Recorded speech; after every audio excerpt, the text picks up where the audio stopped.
Ladies and gentlemen, we have a few presentations that are trying to get loaded this evening for tonight's meeting. As soon as they get those prepared, we will come back on live. Thank you.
All right, welcome everyone to our August 13th, 2020 meeting of the Camden County Board of Education.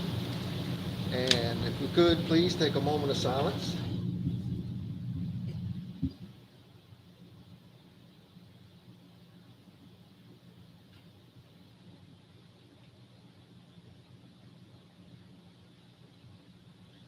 Thank you very much. Public comment? No one signed up for public comment. Thank you. Everyone will please join us in the Pledge of Allegiance.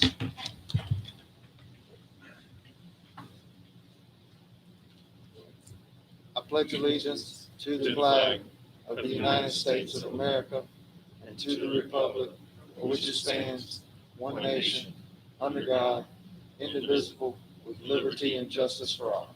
Thank you. Dr. Farrell, has anybody signed up for open session to appear? No one has. Ask if there's any considerations for open session agenda changes. I need to add action item D for fundraiser approval.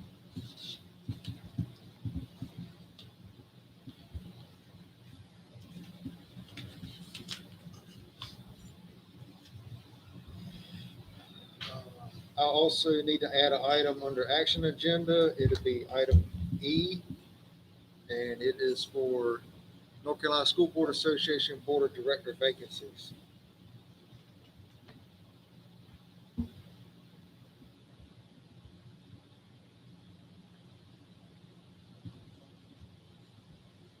Anyone else for open session agenda changes? Motion to accept the open session agenda as amended. Motion by Ms. Idlet to accept the open session agenda as amended. Second. Seconded by Mr. Purcell. All in favor say aye. Opposed? Motion carries. Consent agenda. Motion by Ms. Idlet to approve the consent agenda. Second. Seconded by Mr. Purcell. Is there any discussion? The questions after Dr. Meacher's presentation last time were not very thorough in the minutes. Let's see if we can get that revisited. Revisited? All right.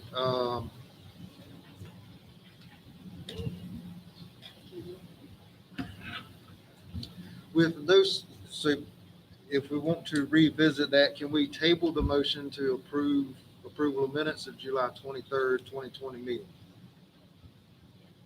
Motion by Ms. Idlet to approve tabling the motion for approval of minutes from regular session of July 23rd, 2020 meeting. Was that a second, Mr. Purcell? Yes. Seconded by Mr. Purcell. All in favor of the motion to table, please say aye. Aye. Opposed? Motion carries. So we can revisit those, bring them back, your suggestions for the next meeting. Everyone. Information updates. Item A, welcome a new principal, Dr. Farrell. She's busy talking about that. Good. So at this time, we'd like to formally introduce to anyone who has not already had an opportunity to see her and meet her. Miss Gwen Stevens is our new principal at Camden Early College High School. Welcome. She formerly served as assistant principal at CIS. And we also have with us tonight Mr. Sean Lynham, who replaces Ms. Stevens as the assistant principal at CIS.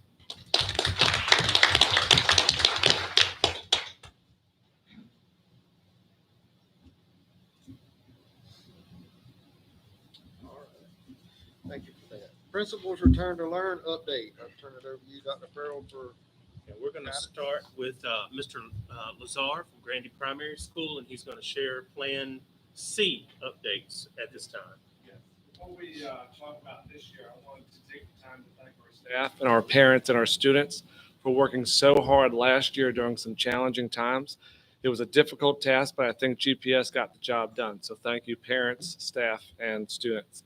I also wanted to thank Ms. Anderson at the county remote learning team for all their hard work in laying the foundation for each school and making this year even more successful than last.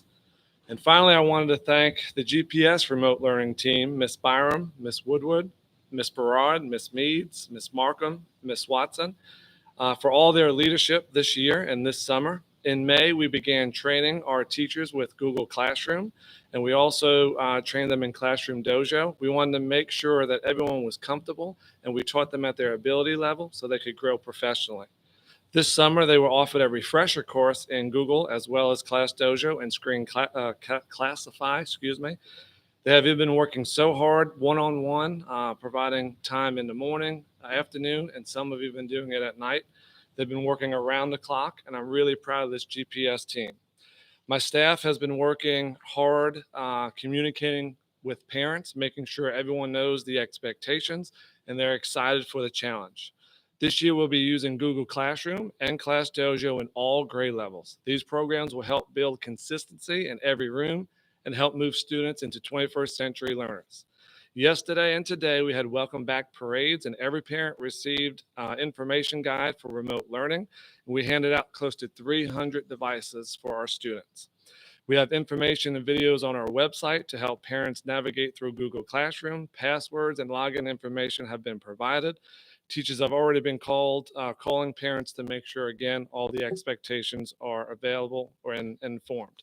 We have raised the expectations for all involved, but we will remain flexible at the elementary level. GPS is ready for the remote learning and are ready to address any concerns that we may face. They've been working as a team to provide our students with the best learning environment. And I do have cliff notes. We have a county-wide plan, we have a school-wide plan, and I also have cliff notes for the school board if you'd like. Thank you.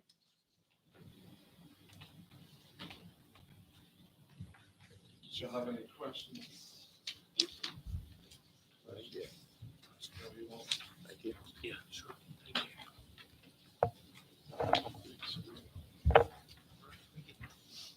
Any questions?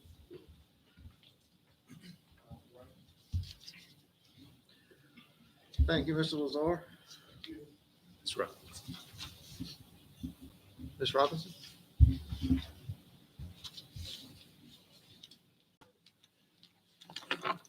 Good evening. I have 8 points to share with you tonight regarding Camden Intermediate's return to school plan. So the first one is preparedness. CIS's remote learning team includes representatives from across grade levels and disciplines. Tackling the equity obstacle, a Google form was created to determine the number of students needing a device. We've received approximately 177 requests. CIS feels confident that as that number climbs, that we have enough devices at this time to support all of our students. Unlike last spring, siblings attending CIS will not be required to share devices. Students without Wi-Fi access will be accommodated with a flash drive. Assignments, videos will be downloaded to the flash drive. When those assignments have been completed, those students will bring those flash drives back, and teachers will already have prepared for them the next week's lesson. So when we get flash drives back, we will give them to the teacher. The teacher will download that those assignments. And then admin is going to take care of loading those for the teachers. And we will just dump them and give them a second flash drive with all of their work up there. Our second point is providing clear expectations for students and parents. Communication will be frequent, it will be clear and succinct. The big picture communication includes a FAQ document in which parents currently have access to, and that document is updated daily or as needed. Parents can continue to submit questions via the Google form located on our PTO Facebook page, as well as on our CIS website. Teachers across grade levels will use Class Dojo for announcements and individual communication. Teachers will also interact with parents via email and telephone. Parents have access to step-by-step guides to all of CIS's online applications, learning tools, and curriculum resources. These guides are on our website and on our social media pages. Student passwords, codes, logins have already been created for the students and are conveniently listed either on the inside of their agendas, or teachers have created lists of those passwords and logins for students, and those were distributed yesterday during our Welcome Back drive-through. At that time, students also receive all the other information that they need. Friday, August 14th, between 10 and 1 will be a makeup day for those parents who couldn't make it out yesterday evening. Students will be expected to be live with teachers, engaged in lessons, and prompt with turning in assignments.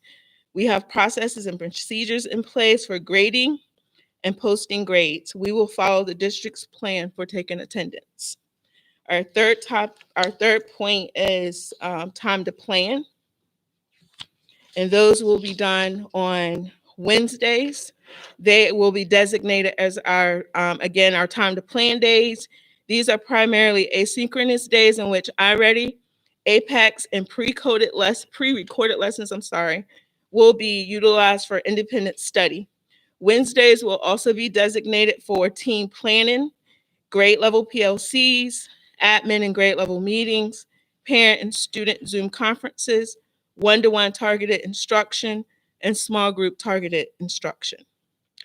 Our fourth point is establishment of a daily schedule. Daily schedules will be updated as needed based on student and teacher needs. Specials classes will be embedded or linked into the homeroom teacher's Google Classroom to cut down on the number of platforms students will have to navigate through. Announcements for the week will be posted in the stream, and these announcements have to be up by 8 a.m. on Monday mornings. Assignments should be posted in the classwork section of the Google Classroom. Teachers are expected to have 2 hours of live, direct, and targeted instruction, and it will look different across grade levels. Some of those examples would be whole class sessions will be rigorous and embedded with higher order thinking questions. New content will be standards-based and supported with ongoing review. Assessments will be administered in both informative and summative formats. And individualized differentiated instruction will support AIG, EC students, MTSS, and Title I students. Our 5 point is a robust synchronous learning experience. So we are not going to teach in a crisis mode like we did in the spring. We have clearly outlined expectations. Lessons will be live, they will be engaging, and we'll also use videos. Lessons will be broken down into smaller chunks. Feedback to students will be frequent and as much as possible immediate via knowledge checks, comments on collaborative documents, chats, one-to-one and small group discussions via Google meetings. Feedback will also come in the form of grades from classwork, quizzes, projects, and assessments, both formative and summative, and as well as common assessments. Asynchronous learning or independent learning will be in place for parents who must work and support their students academically at different times during the day and evening. Students will have access to recorded lessons and embedded videos to support their learning. Information will be streamlined, creating specific places to receive information such as announcements, assignments, schedules, expectations. Our sixth point is choosing the right tools and sticking with them. Across the board, platforms such as Google Classroom will be used by all of our teachers. Class Dojo, email, and phone, again, are our communication resources. Zoom and Google Meet is for our video conferencing.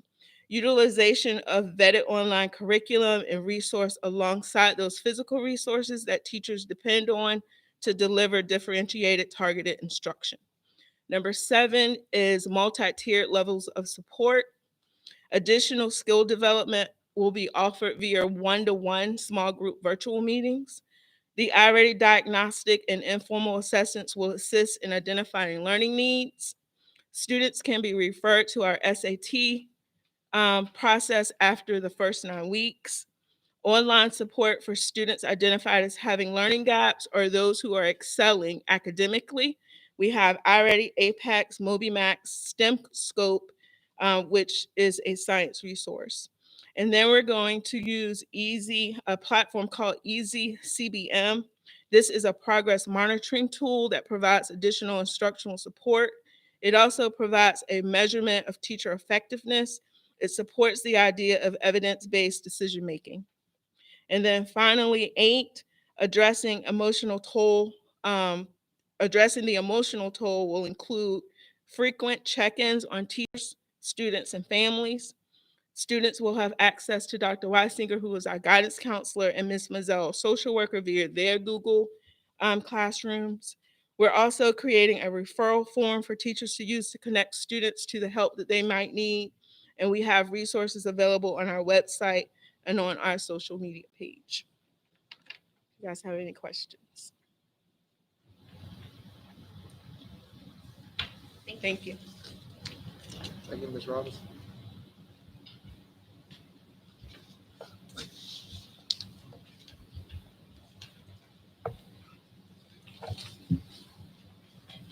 Thank you. Thanks.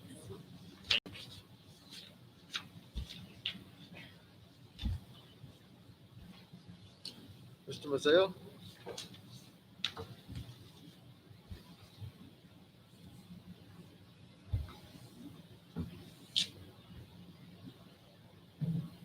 Good evening, everyone.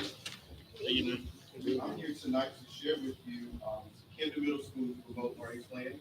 Before I get into the plan, just want to give a shout out to all the teachers for preparing for remote learning, but especially to the staff of Camden Middle School that come together. We have created some amazing wins. Yesterday, we had over 250 parents come out to our schools for our drive-through, pick up packets, and we counted as honored to be able to say we have some amazing parents as well. And so with that, we're going to get into our the plan. And so CMS will have our information, school information for parents to know who they can contact by email, through our phone system, and through our Facebook page. And so that's up and running. We have posted everything on our website and our Facebook pages. And parents have been engaging in them according to our engagement numbers. As it relates to our daily instruction schedule, our teachers are available between the hours of 8 and 3 on a daily basis. Students should check Gmail and review announcements for all classes in Canvas. So our learning management system is Canvas, and we have streamlined it to only where kids can see only 3 things on the when they first log into Canvas, which is the homepage, announcements, and the syllabus. All assignments all major information will go through the announcement section for all classes. So we have made that school-wide, and we are looking forward to some great things in there. Even the links to Zooms and Google Meets will be shared in the announcement section. Right here, you have a schedule of what a day looks like at the middle school. And so our remote team designed this schedule where they would start with me and Miss Russell at 8:15, between 8:15 and 8:25 for our Cub Nation Breakfast Club. This is where we will share announcements. We'll do the Pledge of Allegiance. We'll do attendance, just to make sure the kids are ready to learn for the day. And then they will follow their schedule as outlined on their schedule and also by these times. The students will finish up but at 12 o'clock with direct instruction, and the afternoon hours are between 1 and 3, which are office hours that teachers can pull small groups, individual students if they need to from the morning, if the student did not get the concept in the morning session. And so, as I stated, our learning management system will be Canvas, and we said that we will post all of our announcements, links in the announcement section. For those students who do not have access to the internet, we are providing packets for them. Those packets are to be up at the office by Thursday for pickup on Friday, and they will be coming back in a weekly rotation. We have also provided students and parents with tutorials on how to navigate Canvas. Our teachers have taken PowerPoints and were actually taking screenshots of Canvas and made a video voiced over to provide parents with exact instruction of how to submit assignments, how to navigate Canvas, and how to submit assignments in the platform as well. Technical support for CMS students. Ms. Alex is going to serve as our go-to if we have any issues with Canvas or PowerSchool or with Gmail. We're asking that all communication from parents and students go through Gmail, just so we can make sure we can keep a trail of what's going on. Also on our website, we have posted, updated our website so that the grade level teams are posted with the updated teachers and their emails. Grading expectations, we're going to update grades weekly in PowerSchool, and we're asking parents to make sure they check PowerSchool on a weekly basis to make sure that they stay connected to us so that they know exactly where their child is academically.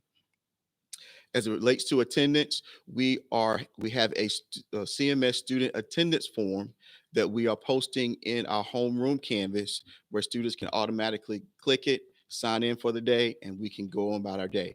Parents are also allowed to sign in their student through this form as well. We're posting it on our Facebook page and on our website. Equal access for all students, especially those with IEPs and 504s. They will get the same support as if they were in school, only virtually.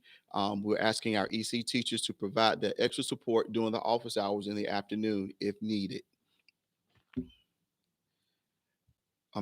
Also for AIG kids and also our English language learners. At this time, we don't have any English language learners, but if we did, we would definitely support them as needed in their plans.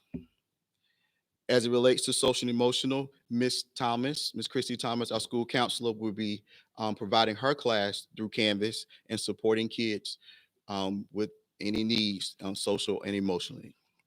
Also, our nurse will be conducting a Canvas class as well. And so we have listed a list of online and offline resources for parents that they can navigate to, just in case they need any support with Khan Academy. And we've listed it by content area as well. And in addition to our remote learning plan, we have created a remote learning student and parent guide. I don't know if you can get to that. Can you get to that link?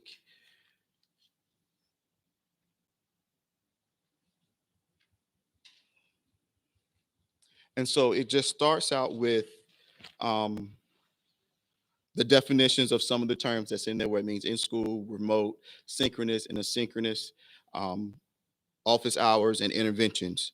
And so we give definitions of those, and we also provide student expectations as it relates to when they're on Zoom, when they should report to class, what they should be checking on a daily basis. making sure they're looking in Canvas in the announcement section to make sure they are up to date and they stay focused on what they need to do for the day. Also in the announcement sections, teachers will be posting essential questions and learning targets for that day. Also, we have teacher expectations.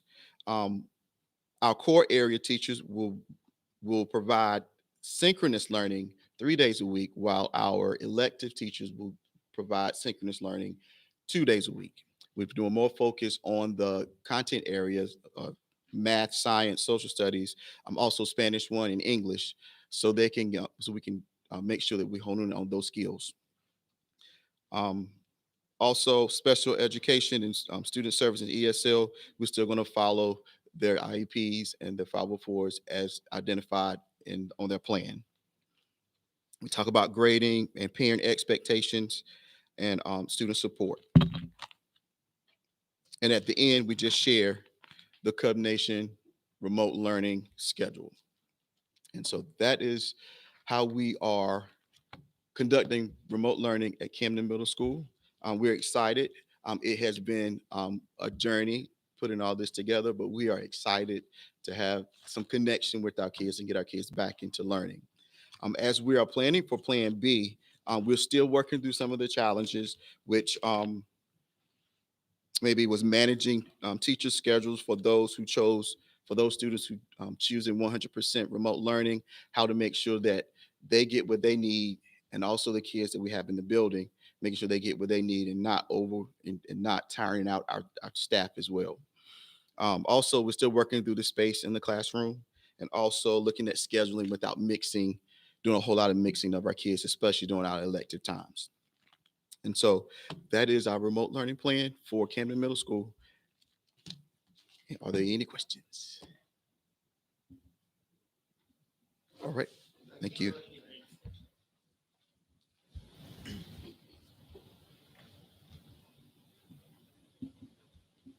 Good evening. I am here to report on our school's return to learn plan for the Camden Early College. I am proud to announce that we have 171 students enrolled. We started class yesterday. Our Camden Early College students on campus, COA classes will start on Monday. So during our daily instruction schedule for Plan C, every student with internet access will be required to log in to every class every day except on Wednesdays. Mondays and Tuesdays and Thursdays and Fridays, they will log on for classes. Wednesdays will be set aside for one-to-one with teachers, small group settings. If students have any questions, parents have any questions, it'll be teacher office hours, and if they have group assignments. Teachers are available every day from 8 to 3 o'clock. Teachers will deliver instruction 60 to 90 minutes per course of direct engagement, which may include direct instruction, assessments, note-takings, videos. They will also be videoing every class where they have direct instruction. Email remains the best way to reach a teacher. We will have reasonable daily assignments, which will be given and may include direct instruction, indirect instruction, and assignments completed for each class. Under Canvas and technical support, all of our courses are going to be set up under Canvas, just like the other schools. The only difference with us, our teachers are putting everything under their modules. So all of their assignments, all of their classes, all their information will be under their modules.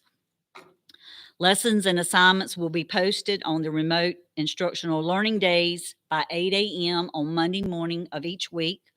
Lessons will be posted weekly under modules for each Canvas course the student takes. Students should follow the guidelines and instructions that are provided by each individual teacher in the module section. Assignments will be due Sunday night at 11:59 p.m. for the weekly assignments. Paper packets are also available for students who are having problems with their internet. We are having a few issues right now with our internet service, so we're trying to work on that for our students. Students are going to notify the office if they are having problems so that we can work to get paper packets for them. Students are to check their courses every day via the module section in each of their Canvas courses. Assignments and lessons may consist of watching a video, participating in Google Meet or Zoom, taking a quiz, or completing various projects. This information will be given to the students via the modules section in Canvas. Again, they are to notify their teacher or possibly the office if they are having technical difficulties. Attendance and grading. They are to complete their Google attendance form daily by 9 a.m. to be counted present for Power School. Students have a link for this in every Canvas class. Schools will work to communicate by phone, mail, or through our social worker if there is a problem with attendance issues. And we've already started looking at the students that were absent yesterday and today, and we've already started contacting those students to make sure they're not having any problems with the internet or any other problems that we need to help them with.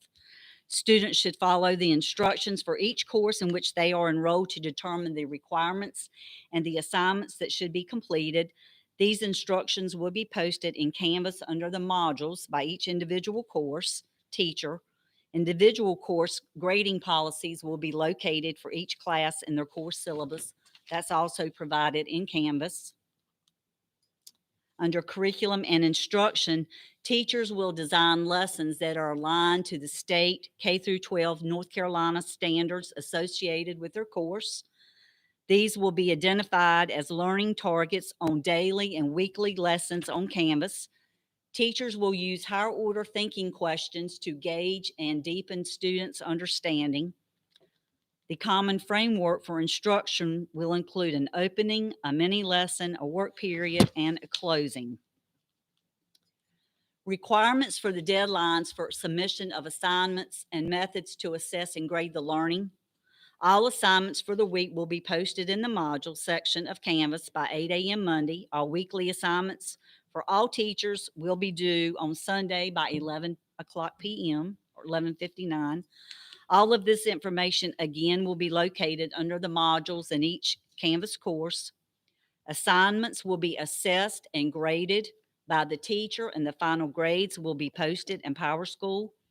Grading structures will be consistent with in-person and blended instructional environments as set forth by the early college that their child attends. Teachers will develop common formative assessments that are explicitly aligned to the standards and collaboratively analyze student data. Assessments will be regularly given and graded. Feedback will be provided to students, and instruction will be adjusted based on assessment results so that teachers can differentiate assignments or lessons according to individuals' needs. Grading structures will be consistent, again, with in-person and blended instruction environments. There will be a participation grade for attendance at Zoom and Google Meets, but not the overall attendance. And that's just part of them being on the Zoom meets. They can also, if they're absent, they'll catch up that night, and that will be included as well. It won't count against them. And they'll be able to make up those assignments as well. If a student is absent or excused, they will have the opportunity to make up these videos, the class Zoom meets, as they have been videoed, and the teachers are uploading those on every afternoon. We are also providing equal access for our students with IEPs, 504s, and related services. Our EC teacher will continue to provide EC services. This may include individualized video conferences, other methods of communication, and the use of Canvas courses and a variety of digital resources as appropriate. The EC teacher will also collaborate and communicate with the general ed teachers and other service providers, provide them with student information modifications, accommodations, and verify implementation. The EC teacher will also provide links to relevant websites, and the EC teacher will also be added to the relevant general ed Canvas courses. Our related services will also apply to students who need physical therapy, occupational therapy, and speech therapy, and they will be arranged individually. And again, we're providing equal access for our English language learners, AIG students, and the McKinney-Vento students. We are committed to ensuring that the rights and services guaranteed in the McKinney-Vento Act are implemented throughout the school district. Our students who are identified as ELL will have a school support team who will serve as a liaison between them and the respective core content teacher. All AP courses, computer instruction, access to accelerated curriculum by doubling up on honors courses or at the College of the Albemarle, additional in-class projects that will explore topic more in depth at the individual teacher's discretion, additional instructional units, curriculum, compacting. We have the SAT, the ACT test preparation programs through online and self-paced. We have internships, the National Honor Society, student government, and then we have some students who are at the School of Science and Math and Science, Summer Ventures, and the Governor's School. So we have a lot of opportunities for our students at the early college. We have staff roles and expectations. Again, weekly lesson plans posted by 8 a.m. Office hours established Wednesday from 8 to 3. Teachers must be available during those times. Communicate if something's not available or if our student's having an issue.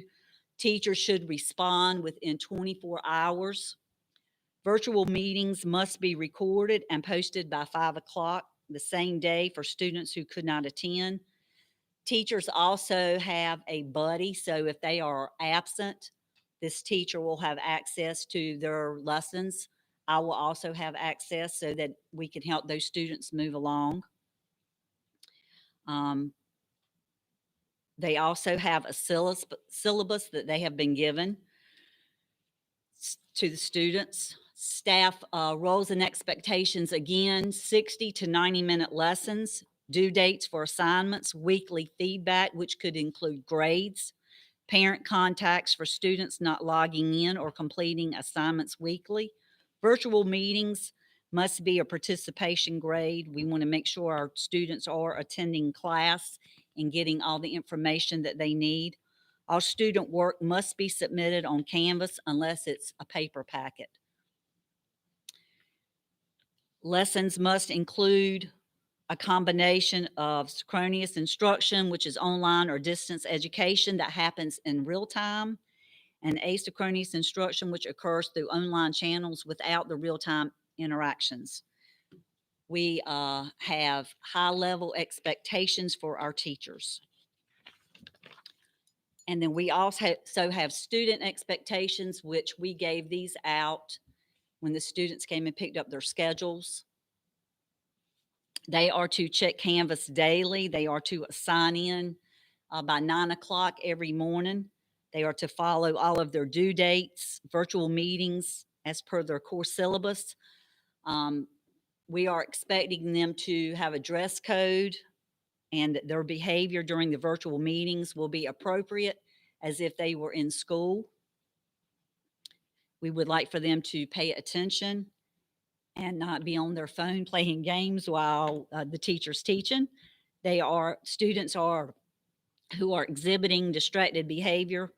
The teachers are going to talk to the student and possibly deduct points from their participation grade, which this participation grade will not carry a lot of weight. It's not something that we want to take from the child, but we just want them to know that we expect them to be participating every day. Be on time to virtual meetings, just like you are on time for class. This means being logged in onto the virtual class for each period. Students need to check their assignments daily for each class. They need to contact the teacher prior to missing a virtual meeting if they have a conflict, so that the teacher will know that he or she may be needed that afternoon to help the student. Working will not be considered an excuse for missing class. Students are not legally allowed to work during school hours. Contact individual teachers if you have any issues. Submit all your work to Canvas. If you have the internet, check your emails daily and respond within 24 hours. Students also must use their Gmail accounts. This was one of the things we had problems with yesterday when all of our students were logging in for the first time. They weren't using their Gmail account. They were trying to go through a different route and it wasn't working. Today was a much better day for everybody. Students should check their grades in Power School weekly, and students should contact their teacher during office hours if they have any questions or concerns. Also, with our plan being online, we do have a page, a list of resources that are available for the students. This is what our schedule looks like. And Ms. Davis and I worked closely together on a lot of our plans so that we would be together. On Mondays, first period is 8:30 to 9:30. Second period is 10 to 11. Third period is 12 to 1. And fourth period is 1:30 to 2:30. And Wednesdays, again, would be remote learning all day. We did this schedule so that if we transition into Plan B, we need to have time to get the students in the building, get them to class. Then we have to have time to get them to switch classes. For instance, I only have one hallway, so they're going to have to go out the side doors and come all the way back in. So we've got to have time for them to be able to switch. And then in the afternoon, we've got to have time to release the different classes to get them to the parking lot or to the bus. So this is why we have, and teachers may go over. They don't have to have exactly 60 minutes. They can go over 50 if they need to, or 60, 70, 80, whatever they need. But this is just to help us when we transition into, if we transition into Plan B.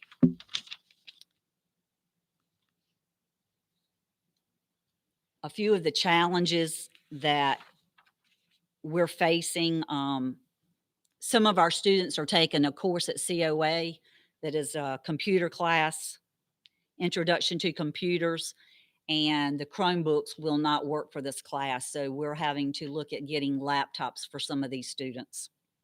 They need the Microsoft Office and Windows.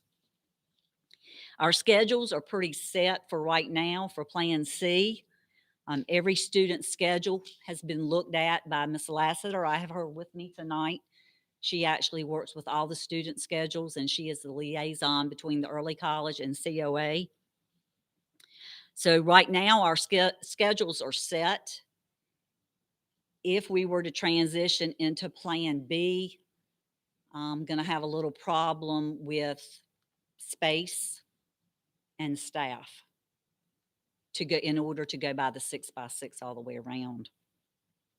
We're also having a few challenges with the internet service that I have talked to Ms. Anderson and Dr. Farrell about today, with students who do not have internet access, or it's really shaky. And so we've got a concern on that with COA that we're working to try to come up with a plan for that for them. This week we had pickups and for our schedules on Monday from 12:30 to 3 o'clock, on Tuesday 8 to noon. That was for schedules and first day paper packets. Pickups yesterday for Chromebooks. No, today and tomorrow. Chromebooks and textbooks and returning first day packets. Also on the 11th, our staff got together and did a virtual tour and orientation. And I have to give a big shout out to Mr. Whitehurst for helping us with that. And hopefully we will have that posted on our webpage and Facebook pages probably by next week. We still have one more individual we're waiting on to video and drop her in with us. One other thing, our staff will be writing a brief bio to go along with their picture that we're going to post on our webpage so that students, again, will be able to look at that picture and know who their teacher is. And that is it. Any questions? I'll just say my daughter's in early college, and she really likes what y'all are doing. She says it's like the closest to being there, getting that daily instruction. So, Thank you. Thank you. Thank you. Ms. Davis? Hey. Hey. So a lot of what you've heard, you're going to hear again. So some things I'm going to say you've already heard this, and we're doing the same thing. If you have questions, feel free to ask. But I do want to give a big shout out to the whole principal group, because I think we've all worked really well together in the sharing of ideas. And I think that's why you're hearing some of the same things. And I think that's good, because I think that helps with families who are seeing some of the same things when they have kids in multiple schools. So I do want to thank all the principal team. I also would be remiss if I didn't thank my assistant principal, Mike Reeves, who is the yin to my yang, thank goodness, because I need some of that. And he has worked so hard this summer with that. And my staff, who my SIT team, who was my remote learning team, met 6 times this summer to come up with our teacher expectations, our student expectations, our schedules, and things like that. And they all just came in of their own accord to do that. And I know every school's doing that, but I just really want to give a shout out to them, because this wouldn't have happened if they hadn't all worked so hard. So I want to say thank you to them. All right, going to start off with our schedule. Our schedule is the same as the early college. We did work together on that because we do share band, JLP, some courses like that. So we kind of need it to be the same, because we do want to, if we look at transitioning into Plan B, to be able to come back and kind of use this same schedule when we come back, because we know there are things that we're going to have to look at. One thing that when we had the last board meeting we talked about was like changing classes and dismissal and all that. We can't just ring a bell and say, go team, even though I would love that. That can't happen right now. So we did have to think about building that time in with that. So one thing I wanted to mention as well is, even though you only see 60 minutes per class, that is 60 minutes at the high school. That will be that learning, like that Zoom meeting or Google Meet can be 60 minutes. That's that time that kid has to be there for that scheduled meeting. But we did talk today at our staff meeting about the fact that teachers will assign extra work. There may be 30 minutes of assignments and things like that that go along with it. There's also, from that 9:30 to 10 o'clock time, it's time for that teacher to touch base with individual students or small groups that they need to after that meeting took place. So it's not just, hey, here's 30 minutes to do whatever with that. We are keeping Wednesdays, like some of the other schools have said, as a remote learning day. I think that will help when we transition back into Plan B. The kids will already be in that mindset with that. So that's what we're doing for that. Learning management system. As some of the other ones have said, our Canvas will be uniform. I will say in the spring, that was probably one of the biggest issues we faced with remote learning, was the fact that all teachers' Canvases look different. So when you went to log in, whether you were in band or math, it was kind of tough, because where did you find a quiz, or where did you find this discussion board? And that was really, really difficult. So we've already had 3 training sessions at the high school that all our staff has been to, so they all know how to set up their Canvases. We made a tutorial video for my staff, so if they needed some help with that they could go on and set up their Canvas so it all looks the same. And as Mr. Mizell said, we kept it simple. Everything's in announcements. So when the student clicks on announcements, everything, if it's your Zoom meeting link, if it's your assignment, if it's your quiz, if it's your discussion board, it's all right there in announcements with that. So there's not a lot of places to have to go to find things. And we're really hoping that helps to streamline, because we understand that it's not just students looking at this, but it's also parents who are helping students. And when you go on there and you have to look at it, because I even clicked on some Canva courses in the spring and went, oh, hold on, let me find where this quiz is with that. In the spring, part of that was because teachers already had Canvases set up how they wanted it set up. And sometimes that worked because kids were here for 9 weeks, 6 weeks for them to see it. They're not here, so we have to keep it the same. We did, our SIT team came up with our teacher expectations. Ms. Anderson came to that meeting and we put them in groups, and we had one group come up with teacher expectations, one group come up with staff expectations, and then we switched. And we said, okay, what do we have in common? What did we come up with? We thought it was really important that we expect a lot out of our students, and we also have to expect a lot of ourselves, at all times, but especially during this time. So a lot of these are the same. They post the lessons by 8 a.m. Respond to any parent or student form of communication within a 24-hour period. And we've really emphasized that both to our students and our staff, that's one of those things that you have to do. If it's an email, if it's a phone call, whatever it is, make sure you are responding. Even if the response is, I'm not sure, let me look into it and get back to you, to make sure that they are responding and we're keeping that communication open. The syllabus, we are recording, like Ms. Stevens said, all of our Zoom or Google Meets as well. We are saying that they have to be posted by 5 p.m. that day, and then students who could not attend, and then there will be something attached to that that will show for their participation grade. We are only collecting assignments on Canvas and providing weekly feedback. The last bullet too is provide weekly lessons that include a combination of synchronous and asynchronous instruction. With that word synchronous and asynchronous is being thrown around. And I actually, I'm gonna be honest with you. I mean, I Googled it because I was like, I've heard it. I know what it is, but it's one of those things that if we're gonna use it with our kids and our parents, we need to make sure that we understand it, but we're also providing the definition for our parents, and we're providing the definition for our kids, and not just throwing this word out there. That we're saying we're providing direct instruction. We're providing instruction where the teacher has the whole class for Zoom.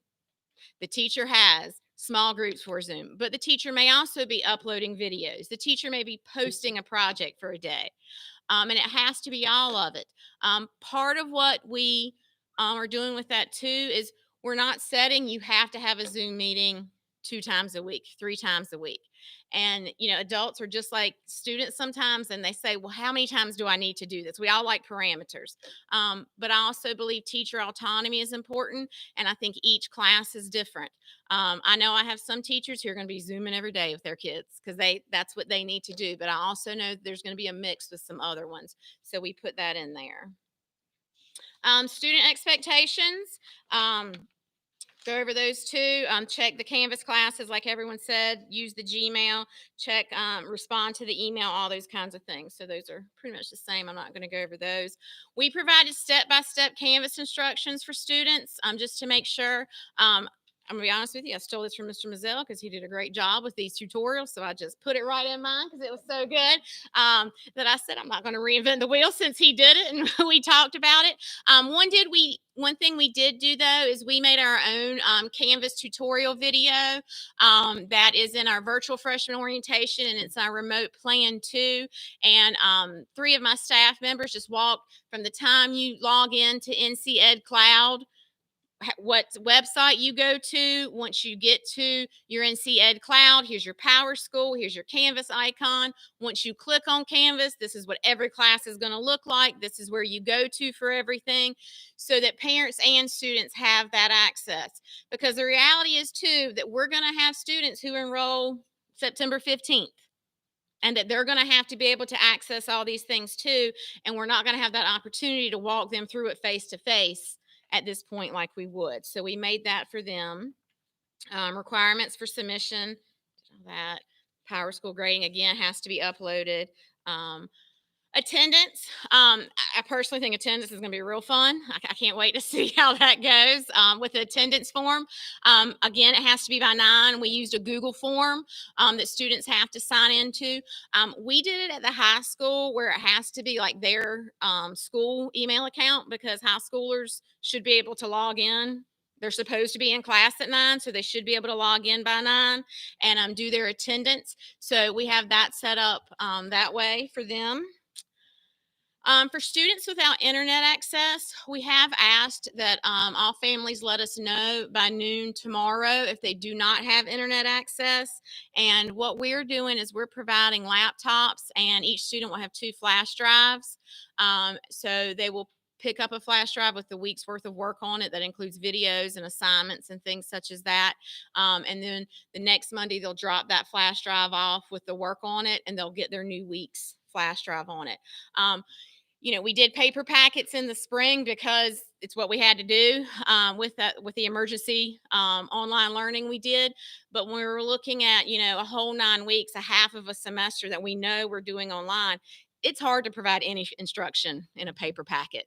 And to be as authentic as we can and to make sure we're giving as much as we can. We decided to go that route. Students will have to call in for their attendance since they obviously can't complete a Google form. And then also they will be able to call in during teachers' office hours or on those Wednesdays that direct instruction isn't taking place. We have our technical support, Ms. Heath. Again, we're providing that access. With that, our case managers for our students with IEPs and 504s have already started calling. One thing we wanted was to make sure we were proactive. We didn't want to wait for issues to arise. We want to make sure we were going to take care of things. Ms. Carnes and Ms. Hollinsworth are great providing social and emotional support. They do Zoom meetings as well with all of our students. Opening of school activities. So we had our drive-through freshman orientation last night. I don't know how we get lucky and pick the hottest days to ever hold an event at Camden County High School, but for some reason, and you guys know that well because you've sat through many of them, but it happened again last night. Tons of staff. We had over, I don't remember exactly how many, but we had over 100 freshmen families drive through to pick up Chromebooks, pick up schedules. They had a chance to take a picture under a banner, get a treat bag, do some things like that. We just felt like it was important to at least try and put a face to a name because right now that's all we have with that. So we wanted to do that. I posted our virtual orientation today online. So that's available for our students as well. We did 10th, 11th, and 12th grade Chromebook distribution. And like some of the other ones have said, we're giving out a lot of Chromebooks, which is good. That's good. I'm glad that we're able to do that, but we are giving out a lot of them. Next week, Mr. Reeves and I are going to hold parent Q&A sessions, town hall sessions via either Zoom or Google Meet. I'm going to put out the links tomorrow. I haven't decided which platform we're going to use yet. We've broken it down. 9th grade will be August 18th at 6, 10th and 11th, August 19th at 6, and then 12th grade, August 20th at 6. That'll give parents a chance to ask any questions that they may have. We wanted to wait until school started because we thought at that point they'll kind of see what we're doing and maybe be able to answer some specific questions about that, not only a remote plan, but what's actually happening as we implement it. So we're doing that. I'm going to post this tomorrow online, and then I'm also going to send out a bright arrow about it. Basically, what do I do on August 17th when I wake up?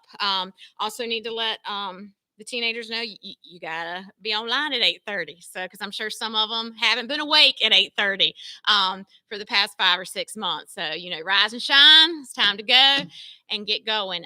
But we are excited for the year. It is a very different year, but it's also really awesome to see the staff coming together in the schools, and I'm excited about it. So, any questions?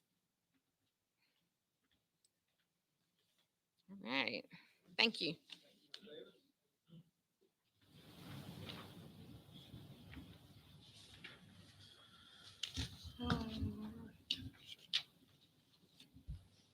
So we do have a second presentation from Mr. Lazar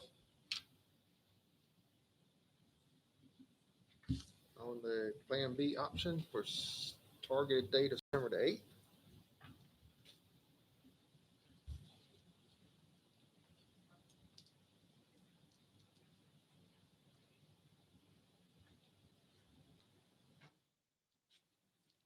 Is it full screen? You are looking at Miss Beautiful Audrey Lee, and she is ready for kindergarten. And it says you can't ask her excitement. So she is excited to start the new school year. Before I discuss some information about Plan B, I would like to thank Mr. Mizell and the Return to School team and committee that worked so hard this summer to provide a foundation for our school to build on. I also wanted to thank Miss Byram, my assistant principal, Maria Brickhouse, and Marie Ivins. We have not stopped working on this plan since we left Thursday night from the last board meeting we had. We have not stopped working. So I really do appreciate all their hard work. I also want to thank Miss Penwell. Miss Penwell is on the countywide team and also our school team. I think she probably, every week, she probably worked 2 or 3 days trying to help us get ready and help the county get ready as well. I just want to start by looking back of where all this started from. March 13th, we just thought we were going to be out for 2 weeks. And then they told us we were out for the entire year. The countywide team was created and they had to come up with a return to school plan. They created a plan for A, B, and C schedules. The board had an emergency board meeting and they adopted the Plan B option. We then had a Camden High School, or we met at the Camden High School as principals, and we discussed that Plan C was the best option for all schools because of all the logistics, and each school had their own logistic and concerns for reopening under Plan B. There was a regular board meeting. The board accepted Plan C initially for all schools, and then we had a motion to have Plan B for Grandy Primary School with a target date of September 8th, and that's where, and brings us to this meeting today. Since then, Grandy Primary Schools created staff surveys. We've contacted other school administrators in the region who are operating or plan to operate on the Plan B. We held conference calls with all of those leaders. We set up site visits. We did already go and take a look at the YMCA Success Academy, and we do plan to make 2 trips to Edenton, one before they open, and we do plan to be there on the second day of school. Their principal said, please do not show up on the first day, but please come on the second, and we do plan to be there and see how that plan is implemented. We reviewed and analyzed the teaching survey data. We had a cabinet meeting that Monday, right after the board meeting. We created a GPS return to school team. Again, had a principals meeting with the transportation director, Mr. Overton. We probably met for about an hour or so. And we were able to divide the entire the entire county in half. Mr. Mazel then stepped up and we went through the entire county and we looked at siblings and we're able to come up with a group for both A and B for the entire county. We created an A, B, and C groups according to the county transportation plan. We recreated all the rosters at GPS because the classes were already set, but we had to go back and we had to recreate all the classes so that we could make sure we meet plans A, B, and C. We held a GPS return to school team meeting. We finalized the remote learners, which are our Plan C learners, and I wanted to thank Ms. Anderson for all her hard work getting that survey out to make sure we know who was going to be on Plan C. We had to reassign some of our teachers to just be remote teachers. We have several of those in each grade level. We had a prototype made for a teaching station, and that was a plexiglass where you could stand behind it. One of our PTO's fathers made that for us. It was over $120 as far as the prototype. And then we realized even if you stand behind the glass, you still have to wear your mask under the governor's protocols. So we did not move forward with that prototype. And then again, principals in the county shared available staff. And I must thank every single one of them for looking at the staff that they may have available, whether it be half a day, for an hour, for temperature checks. I really do appreciate their willingness to support Grandy Primary School on the Plan B. We went around and we looked at how to set up the classrooms for social distancing. We gave 3 floor plans, if you would. Several teachers had some ideas to ensure that they were going to have the 6 feet for every child as well as when they was teaching. We informed the parents of group A, B, and C. They were aware. They didn't get the traditional blue card, but they got a letter informing them which group they were in so they could already start making plans for daycare or childcare underneath those plans. Miss Lane came over and she measured every single one of our hallways. She delivered signs already that our teacher assistants worked hard on today to laminate to make sure they're up around the building. And we set up some additional meetings with our nurses. The nurses meeting with Larry Lawrence and Miss Lane, we had one today to evaluate our isolation room, which is going to be one of the trailers out back close to our gym. Cleaning products were delivered to GPS and I believe all schools at this time. And we've had conversation with parents, students, staff members, medical personnel, and additional administrators. And then we had our second meeting with the cabinet to discuss the process and where we are. So there has been a lot of work and time put into ensuring we're moving forward with it. Some survey results that I want to make sure you're aware of. We asked just specifically our staff, do you believe GPS should start school on September 8th under Plan B? And you could see 42% did not want to and 58% did. That's a decrease in earlier surveys. We had more teachers that wanted to start, and now it's a decrease of students that would like to begin under Plan B. Next one is we asked, do they feel safe to return to school under Plan B? And 26% said they did not feel safe, and 74%. I reached out to the ones that did not feel safe, and most of those people had to take care of an elderly parent or were concerned about bringing something home to someone that they had to take care of. And I offered them some remote learning opportunities so that if they were fearful of coming in, I wanted to make sure there's other opportunities that they could take part in, but they are really worried about what they may bring home to the ones that they're taking care of. This is just a list of our team. And again, this team is made up, and I wanted to make sure it was made up of individuals who had several ideas of what's going on in our nation currently. Some want to start August 17th, some want to wait, but it was very important that we made sure that this team was balanced with folks that support both Plan C and B. We had our meeting, and our main goal was to remain positive and goal focused. The goal was to start on September 8th, and we wanted to make sure that we did everything we could to ensure that we accomplished that. Andrea Lee came to our meeting, and she helped work out all of our cafeteria plan, and that was to be able to be finalized, how we were going to get the lunch orders, the breakfast orders, and how they were going to be delivered. So we were able to accomplish that logistical problem that we had previously. Car and bus drop-off plans, we were able to walk the team in an area right by CIS on the top of the ramp by the Miss Creech in the art room. That's where we're going to drop them off with the buses and take temperatures. So we were able to establish that protocol. We're still looking at exactly what temperature is going to be one that needs to go to a symptom room and which one's going to be able to go to the calm down or cool down room. So we're still working on those policies currently. Also the symptom/isolation area, the nurses, we're working hard to make sure that all of our nurses cannot be in that one spot. We still have to continue to work about our individual needs when it comes to medication, just a scratch on the knee. Classroom designs, again, we gave a few options for our teachers to choose, and then car pickup and bus ride is still working on those plans. We also talked about recess because we cannot use the playground. And it's funny when you talk to a kindergarten, you say, what's our first grader? What are you excited about coming to school? And they want to get on the big playground because they're used to playing on the kindergarten playground. So because we cannot use that, we're looking for creative ways to have fun on the playground and still maintain social distancing. So we worked with our PE teachers and came up with a variety of activities that our teachers could do.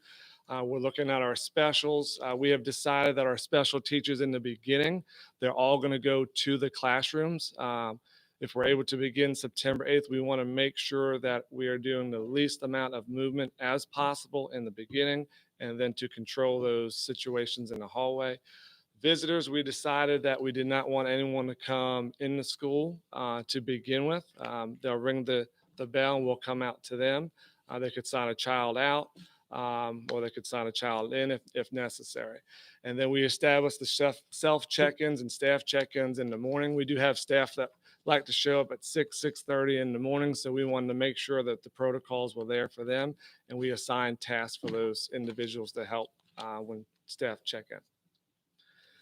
The next steps, we need to finalize the isolation room and confirm the policies and protocols. We met with Ina Lane and Larry Lawrence today items have already been put on purchase orders to begin purchasing, as far as separation and dividers when we have children that are there that have showing symptoms. We need to make sure we have a place for them. We created a bus. We have to create a bus list. There's going to be a Google form that the parents are going to sign in and then confirm if they're going to ride the bus or not. It's very important that we get those forms because typically it's about 20 kids on every single bus. And if you just decide one day to ride the bus, we're going to have another route. So having those routes soon and knowing who's going to be on those routes is critical to our plan, because one student could be another route and another bus driver. Marking on the floors, they have already been ordered. They're being created as we speak. So we need to make sure we put those down. We want to create a parent video and a school video. We want the kids, we want to have them, as soon as you take their temperature, we want them to see that. They want to see Miss Byram and Mr. Lazar with their mask. They want to see the markings on the floor and how to get to their classrooms. We want them to be able to visualize that, because for a first day kindergartner, they don't know me. They don't know Miss Byram. I got a mask on. We want to make sure that they feel comfortable and they're ready and prepared to come into the building. We finalized parent and student and staff. We need to finalize the parent and student staff guidelines specifically to GPS. We're going to meet with the GPS reentry team as well as the school improvement team. We need to train our staff in the cleaning protocols, not just our custodians, but we may have some additional folks that are volunteering. We need to make sure we do that right and follow the guidelines that have been put on us. Continue the communication with parents. We need to make sure they are fully aware of everything that is going to happen on the Plan B. Monitoring the governor's guidelines and see if he makes some adjustments, and then order and recess supplies. The PE department has come up with some activities that we need to make sure we're not just borrowing them from the PE, but they're going to remain in that classroom. So we make sure we could clean those daily as well. For next step, bathroom dividers needed to be set in place. The girls' bathroom are fine because there's already stalls and they're divided. We needed some help dividing up the boys' bathrooms. Safety guidelines for the office. We need to make sure we finalize those. We're going to educate our students. It's very important that we educate them when to stop. We're going to have bear paws, when to have their mask on, how to cough, how to take your mask on and off, washing hands, all those protocols for our kindergarten all the way to third grade. They still need to be taught those skills. Assign staff to specific stations. We need to mark our cool down area. We have established the area that we're going to use, but we need to make sure there are markings in place so we continue the 6 feet. And we want to make sure the health department comes out and approves the rooms that we have created. We want to make sure that if anyone at the health department is going to shut us down, that they have already approved, and we're sure 110% that what we're doing is right and follows all the guidelines. We're going to visit schools in action on the Plan B. Like I said, we're going to do it day 2, not day 1. Continue to monitor the governor's guidelines, create a to-do list. Example, if I need a Miss Lane to have something with the nurses, we want to say this is what we need from the nurses and this is who it's going to come from, and make sure everyone knows their responsibilities.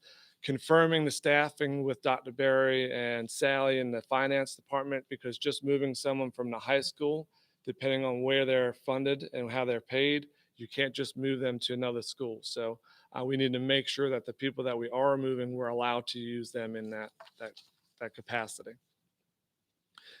Concerns from the meeting that we held for our return to school team. So this is the team that I showed you earlier. The special teachers being exposed to all of the students. So if I'm an art teacher and I'm giving classes to all of my students, whether it be Monday, Tuesday, or Thursday, Friday, they're going to be exposed to every single one of the students. If I'm a first grade teacher, I'm going to be exposed to my 18 or 19 students. So there was a concern from some of the special teachers. Keeping elementary students apart from one another. We teach personal space and personal bubbles at the elementary level. I think some of the high school kids need some training on personal space as well for different reasons, but we'll just stop there. But teaches children in the classroom. So if I am, I keep saying Miss Penwell and I have a child that's in school age, he also has to be responsible for that remote learning. she also has to be responsible to teach that class of those 9 students that are there. So that's going to bring some concern to that teacher. One, as a mom, want to take care of mom, but when she's at work, she's supposed to take care of those 9 students.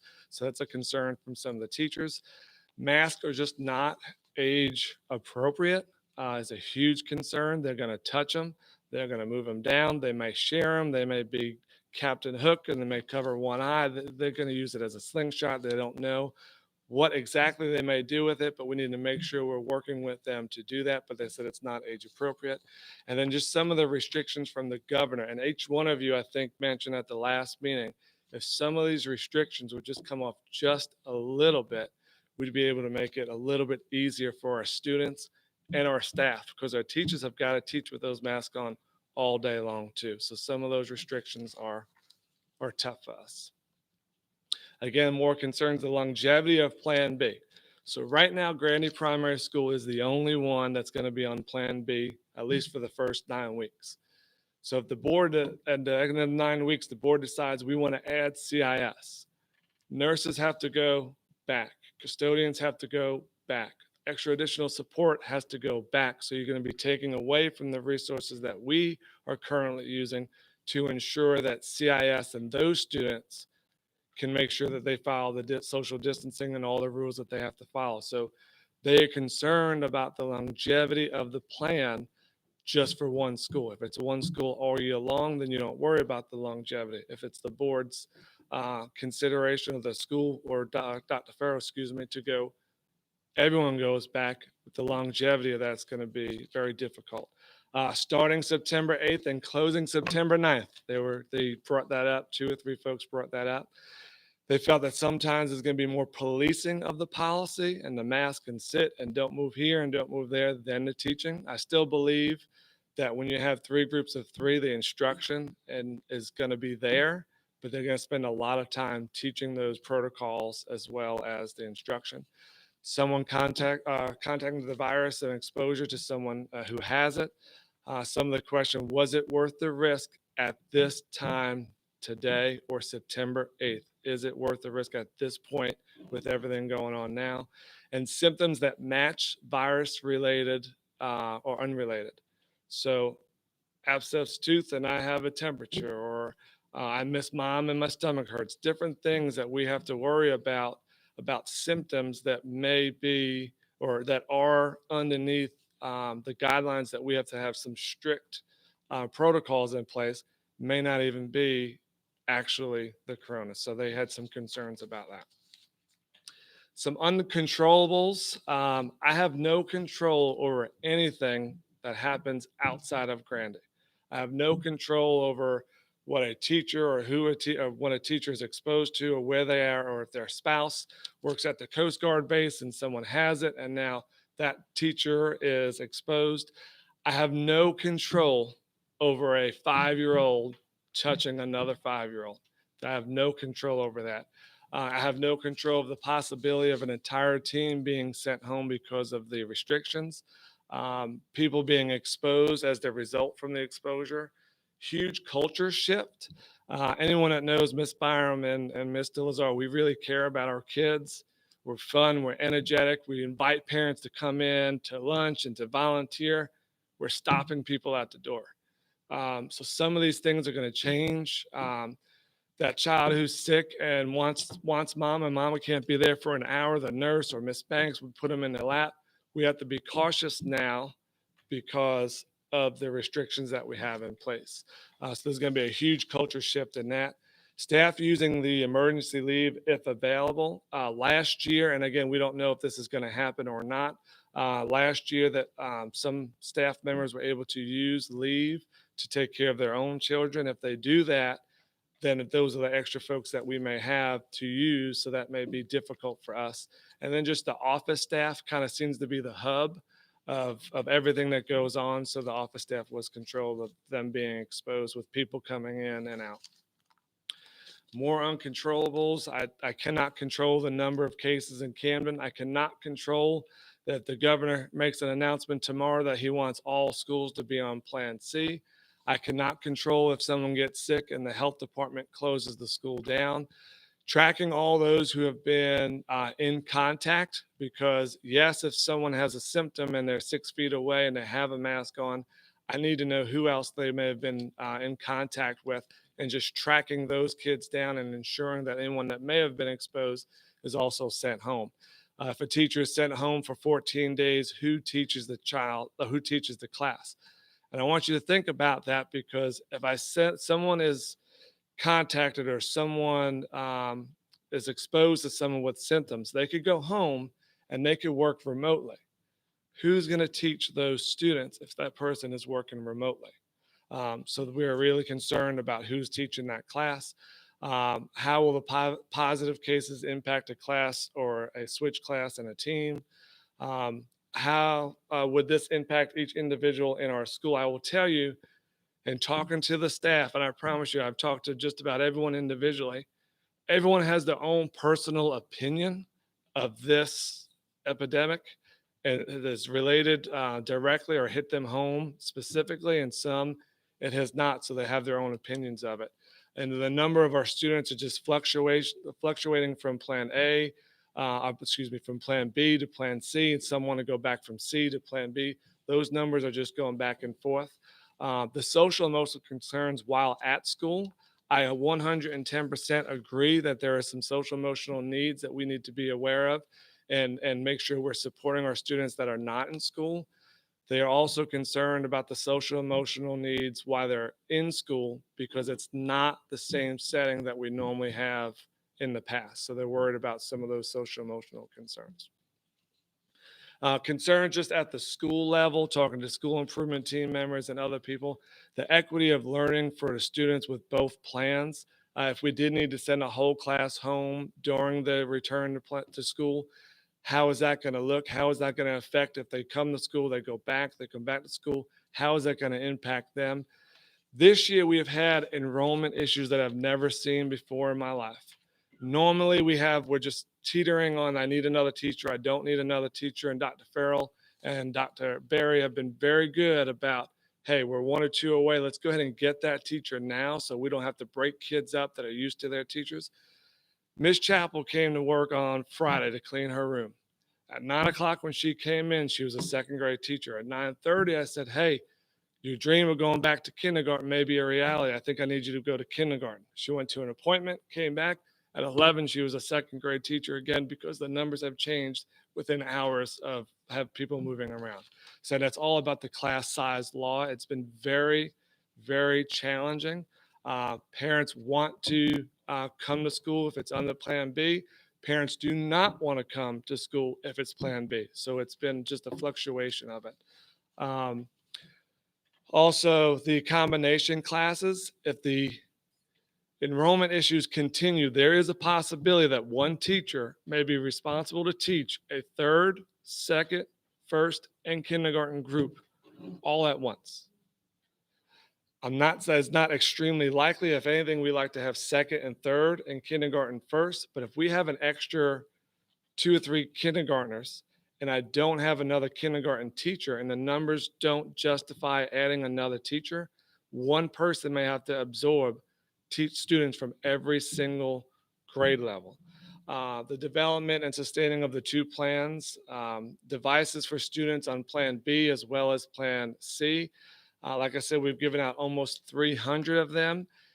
We are concerned about if I am coming to school Monday and Tuesday and I have my device, am I bringing it to school Monday and Tuesday on the bus, and then I'm going home with it for Wednesday, Thursday, Friday? Is there enough devices in the classroom if all of these devices are at home for remote learners, as well as those that are already on Plan B? The BOG test, and I'm almost embarrassed to say this, but right now we're also going to be responsible to give the 3rd grade, beginning of grade test to these students. If I'm on Plan C, remote learning, they have to come in. Once we come back on the Plan B, within the first 20 days, we have to give that EOG test. If we have to give that EOG test, we have to find the space for the remote learners that are coming in to do that, as well as the assistance that's going to be pulling away from some of the other duties they have as far as helping, again, keeping that social distancing. Access to tests for ESL, we have to make sure that we test those right away. and just the level of restrictions continue to be a concern. We are definitely crossing off a lot of the logistics. I mean, we are way ahead from where we were. Our brand new nurse came in and said, wow, what you guys have right now is way above where we were. And teachers feeling responsible for the safety during the pandemic. I had one teacher say, what if I don't clean the desk right? What if I don't forgot to clean the pencil sharpener?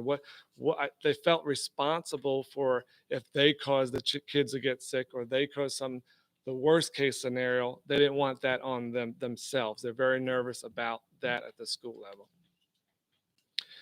Concerns also that phase 2 says there's no more than 10 in one room as far as in the building. If we have 9 students in a room and you have the teacher, that's the 10th one. Now there's no assistant. So we're concerned about those numbers. We're also concerned about the increase of students. We may need to have 11 or 12 students in one room. And if we start increasing those numbers, the 6 feet starts to shrink. And we're concerned about that. Group A and Group B are creating serious issues for our parents. And when parents come to me with realistic concerns, I work Monday, Tuesday. Can my child please be Monday, Tuesday, and then I could take care of my child for Wednesday, Thursday, and Friday because I'm off. The babysitters in this house and not on this side of the county, there have been some really, really reasonable requests, but there's been over 50 or 60 of them. If I can't meet one, how can I justify giving one parent this and switching these? Switching those are going to also cause classes to be uneven, whether it comes to race, whether it comes to gender, whether it comes to ability level. It's starting to become, and we're trying to fix every piece of the puzzle and still try to help the individual parents meet their needs. And it's become more of a challenge. Special teachers and support staff, seeing, again, all students, we talked about that. Social and emotional needs of the students confined to one classroom, keeping the mask on students, we talked about. We need to solve the pickup concern that we have in the afternoon. If you've ever driven by GPS in the afternoon, there may be 60 to 100 kids by the front lobby. There may be individuals by the cafeteria, 60 or 70 of those. 6 feet times that number is challenging. Trying to come up with different times. And if I have a third grader and a first grader, putting them on 2 different schedules is going to be challenging. We're looking at using the cafeteria to address that need. We're hopefully to be able to finalize a better plan for that. And then again, they don't want to rush meeting that target date. They want to make sure the plan is ready to be successful. And then again, meeting all the guidelines. We've knocked out a lot of them, and I don't want to take away from the team's work because we've worked extremely hard to meet most of them. And just some news around, and again, teachers returned to Georgia school last week. 260 have already gone home to quarantine. There's another school in Indiana that they opened and they're closing already. And then another school in Tennessee, they're already closing the doors. That's groups that are starting and closing. But it's equally important to look at the next column because parents are looking to private schools and in-person instruction as school districts announce on-site or online status because a lot of folks want their kids in there, especially at the elementary level. As far as our Plan C, we have to set the foundation for even teaching how to create a form, how to do that attendance. So it's going to be challenging for that. So they want those kids in there. We have parents that are flocking to virtual schools. I don't know if Dr. Farrell shared this information with you, but currently right now there are 10,000 North Carolina students waiting to be part of North Carolina virtual public schools. That is a serious concern. If we begin losing kids, then we begin losing positions because we don't need 10 teachers in second grade if I only have 150 students. So I want to make sure that I'm saying that here's some of the concerns that we're still facing with Plan B, but here are some realistic concerns if we continue to stay on Plan C. So I just want to make sure we share that with you. Questions?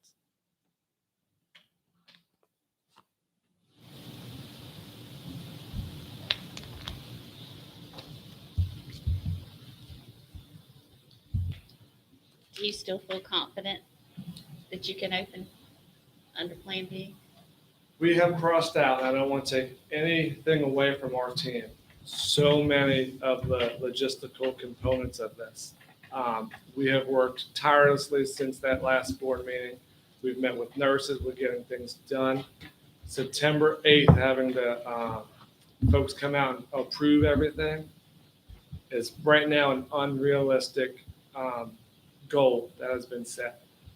Again, I want kids back just as quickly as possible. I believe they need to be there. This plan does not need to be rushed at all. When is Eaton Joe going to start? I don't know when they're going to start. I know that September 1st was the day I'm going, so the 31st. And I've been talking to Dr. White and Ms. Evans, and we've been getting feedback, pros and cons and suggestions. I'm really excited to see that. I'm really excited to see success because I'm definitely praying for success for everyone that goes to Plan B. I'm really interested in How seeing is it. their preparation different than ours at this point? How is what? Their preparation different than ours. How different are we as far as being prepared versus them if they're starting before us? I know Dr. Farrow had spoken to the other superintendents, and I know their numbers of remote learners have been greatly increased, which is allowing more space. But if you really read the guidelines specifically, I am really interested in seeing how that's being done. I really am. I don't know if I said that correctly, but I No, you really did. am.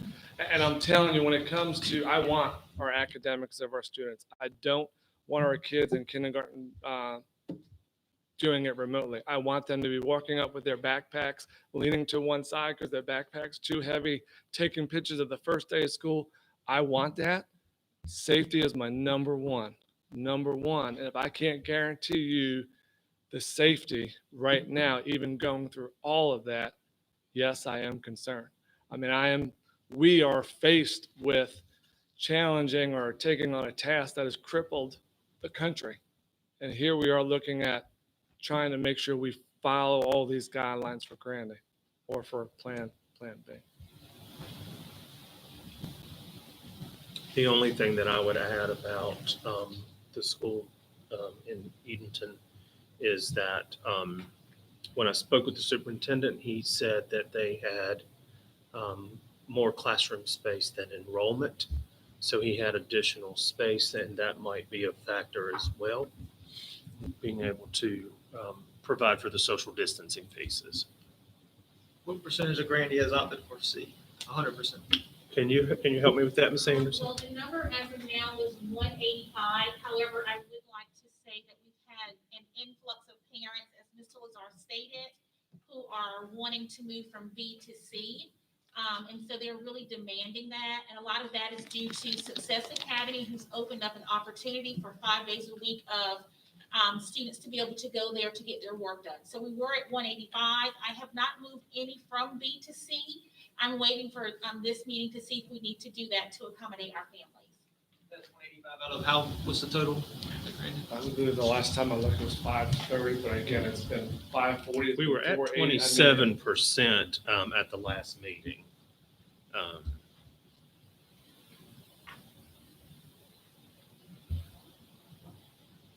Looks like about 37% is where we landed.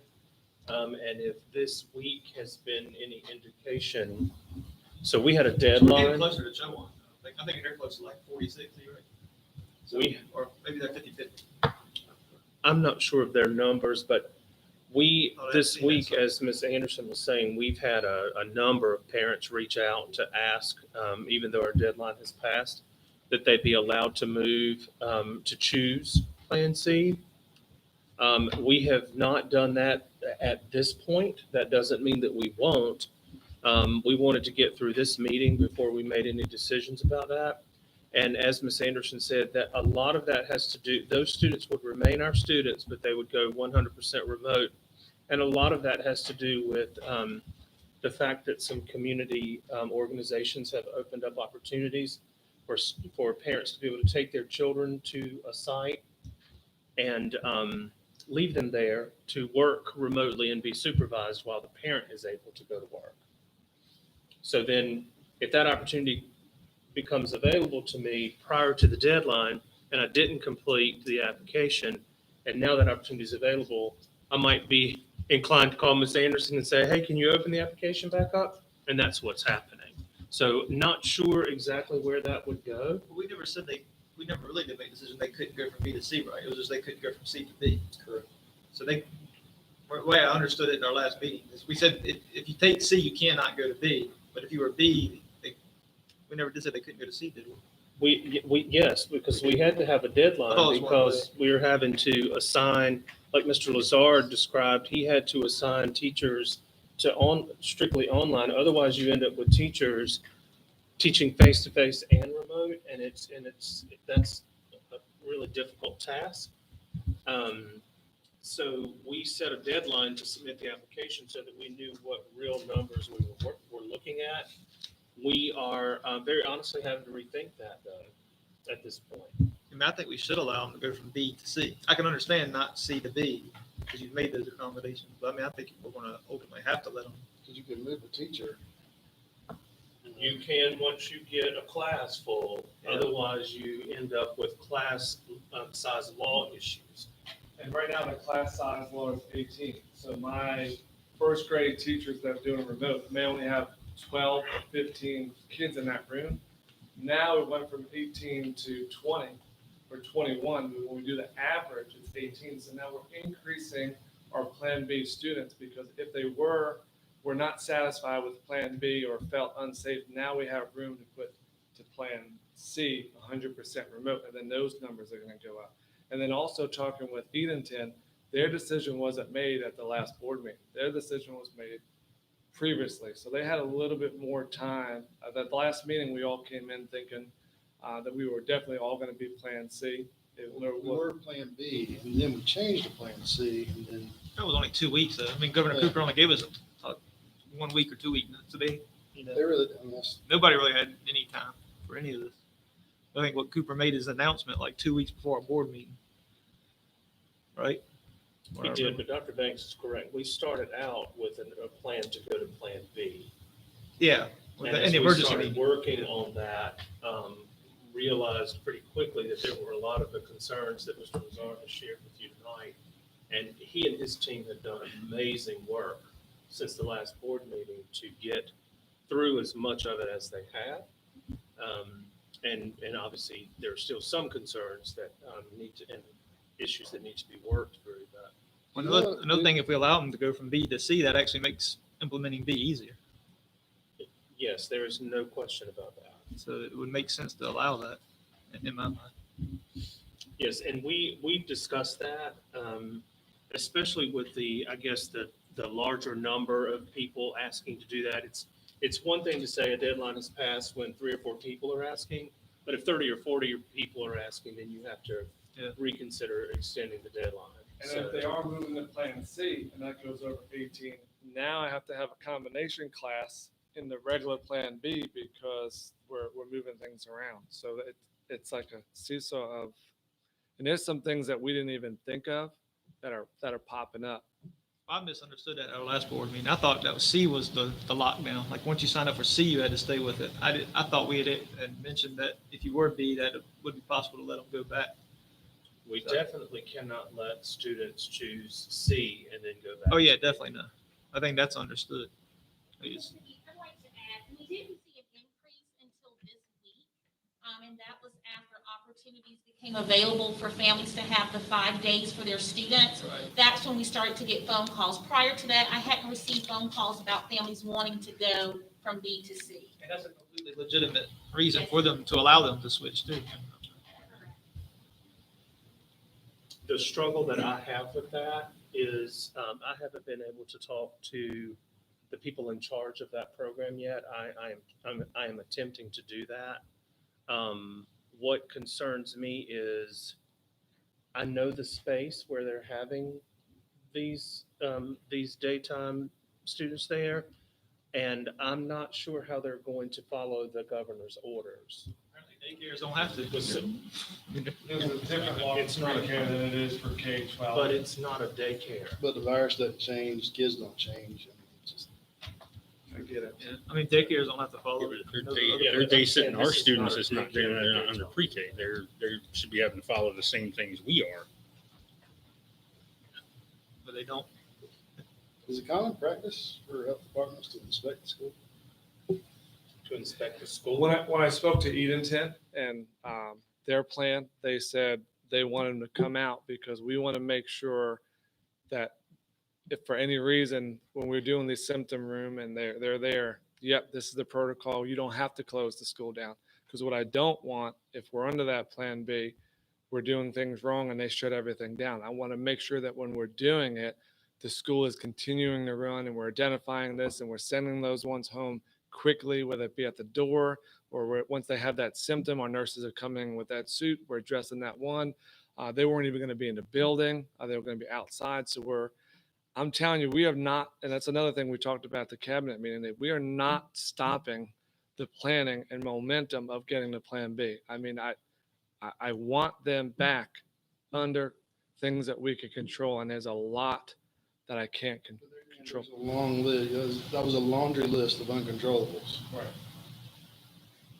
I've tried to implement in my own life to not worry about the things I cannot control because Right. it drives you crazy. It does. So, I mean, all the uncontrollables, if it's out of your control, there's nothing we can change.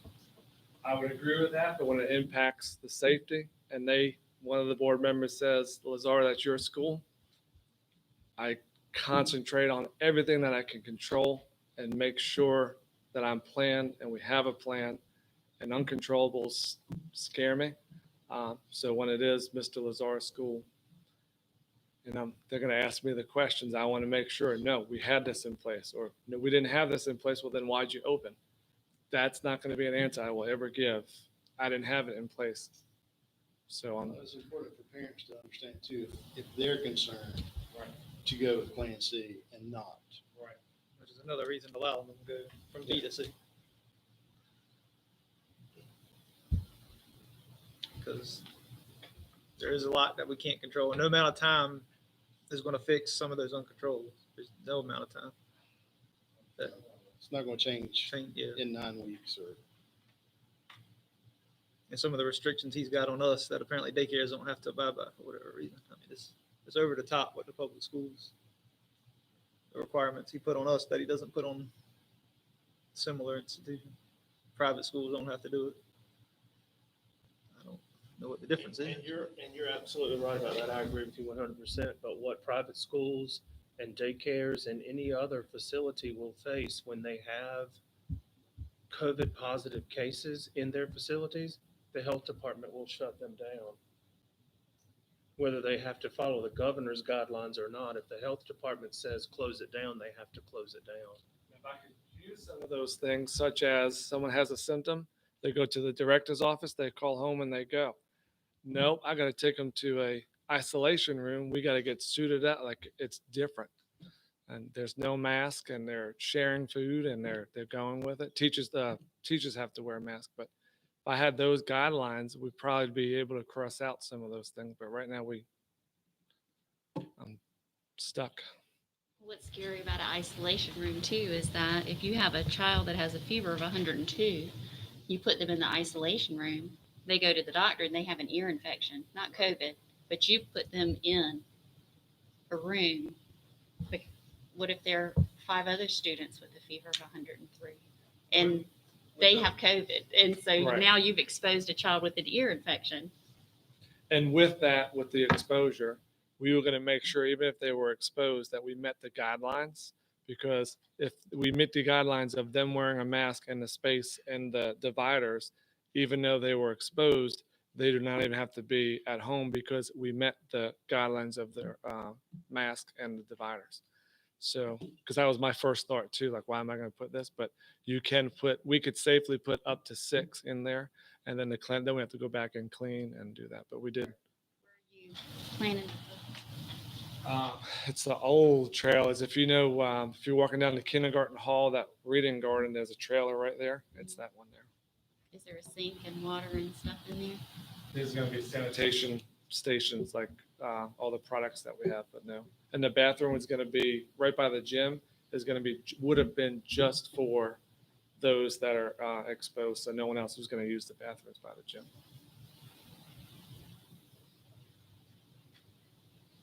But no, there is no water in that one.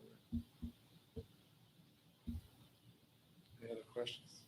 As follow, I guess, a little bit of Dr. Farrell's comment about the health department and shutting down. Do you know at what level the health department will say Grandy Primary School is shut down by health department standards? All I know Because we is are required to. I follow the guidelines. I inform Ina Lane because she's been designated the contact person specific. So not everyone's calling the health department.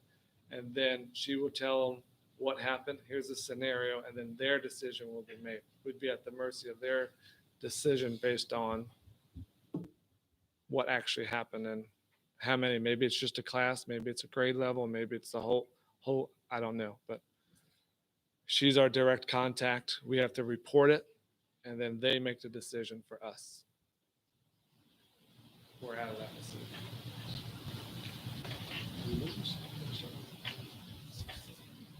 Elizabeth City, are they doing Plan B and C? They're doing a hybrid that I still am not quite sure I fully understand in Pasquotank. But what they're saying is that it is Plan B or Plan. What was you were sitting in with me this morning, Dr. Barry? Plan C, option F. That's right. So they're remote learning, but they are going to allow some small groups. They're bringing like some of their EC students in. They're bringing in some particular groups of students. That's what they're doing. Yes. How about for Clemens? Because on the ARHS call the other day, they're saying they're doing a Plan B with a C option, as we are. If we talk to them, how they're pulling it off. I know Edenton's saying they've got tons of space. That's how they're making it work. What about for Clemens? Clemens is the one that, from what I understand, has enough students that have whose parents have opted for C, that they can make it happen in their buildings with the number of students who are going to be remote learning.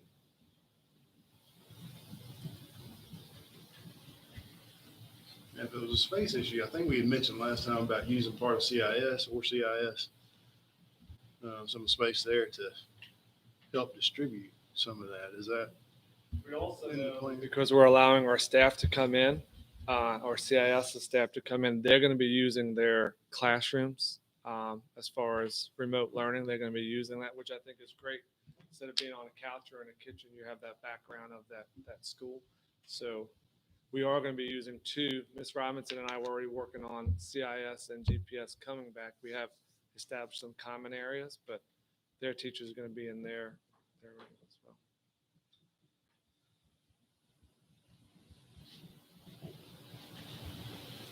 Do any of the issues of the uncontrollables change in another week, another 2 weeks, another 4 weeks, another 6 weeks? If we push the date back, are we still going to get to all of those things? Uncontrollables are uncontrollable. There's nothing we're ever going to engineer out of that. We got it. The other items that you're still having the questions or you're still trying to get answers, how far back do you think it's got to get pushed to where we can make this? Like I said, that last board meeting, to give a concrete date at this time is pretty difficult. That we need time to see where we are as a county, as a region. Love to hear the success stories and for Quemmons and Edenton and model some of those, but we still need to continue to evaluate and move forward. So to give you a date, I don't have that time because we're constantly reflecting on what's currently going on. I'm a little competitive, and I know you are too. And I mean, I hate to say Eden and Joanne can be ready September 1st, and we can't be ready September 8th.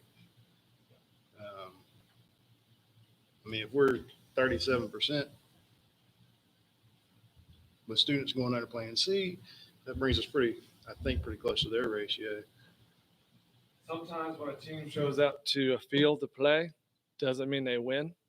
So if But it got drafted. Edenton shows up and doesn't win, I think we're the champions when it comes down to it, making the best decision currently with the information and uncontrollables and facts that we can't win. I don't know if that But not if we analogy forfeit. works or not. I mean, we both got to show up, but I mean, that's just, safety is winning right now. And again, anyone behind me could tell you, even this summer, I was trying to, how can we get these kids in with the summer camp? We were, and I'm going to continue to look. And I'm interested to see, and I continue to pray that Edenton and every school in our region is successful. Because if Edenton starts on the 30th and then shuts down on the 1st, We don't have any control over that. right.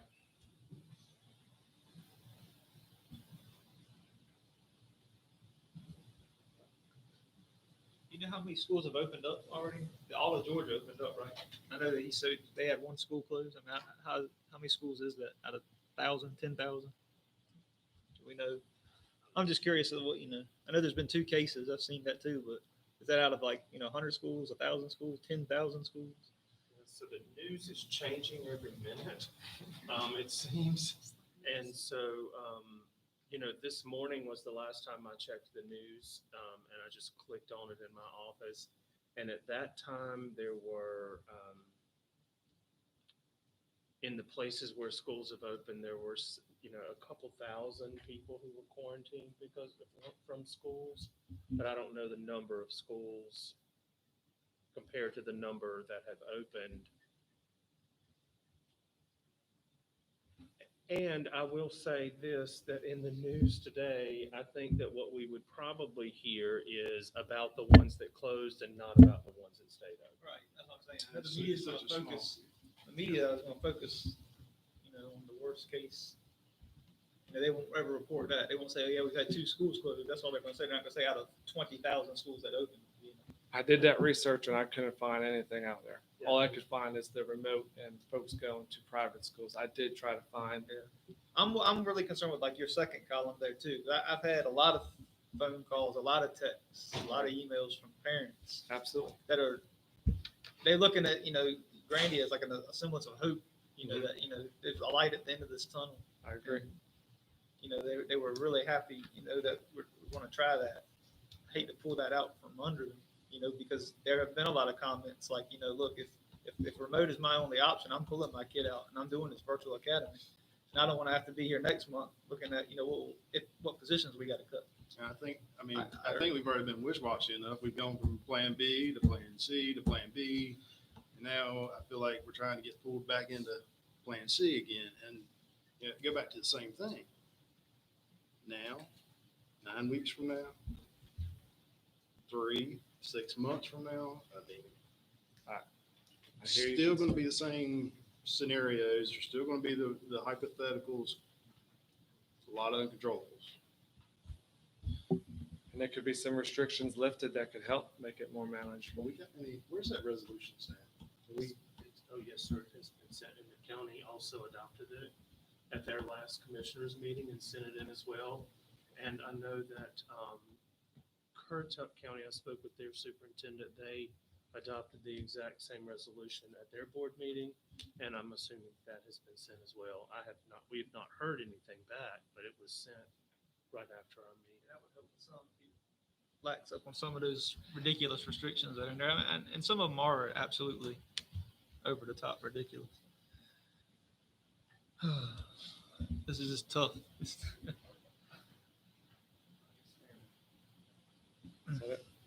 Thank you. Thank you. Has there been any word on us being held harmless to ADMs? No decision made yet.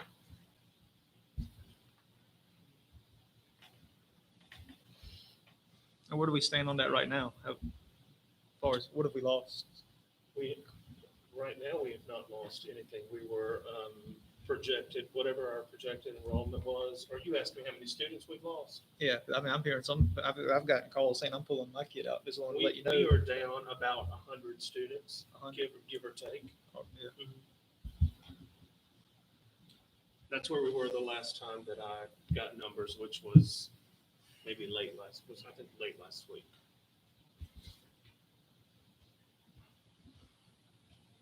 And so, yeah, like you said, we don't know yet if that's going to affect us or not. Right, because if you look at so let's just take Grandy, for example.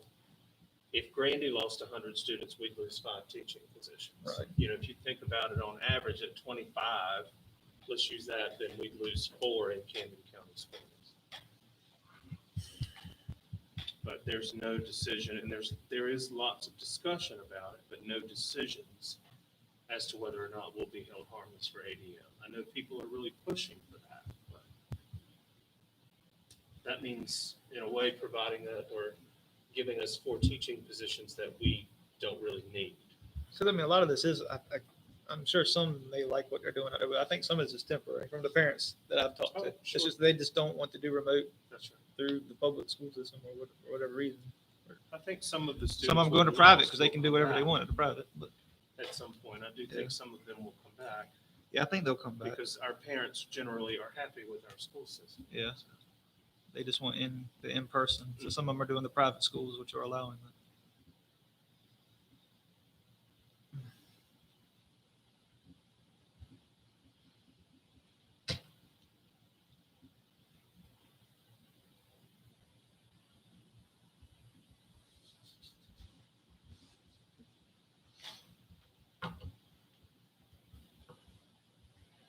Any further discussion?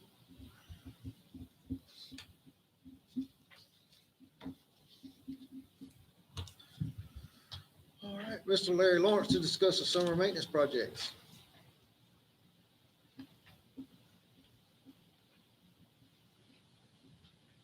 Good evening.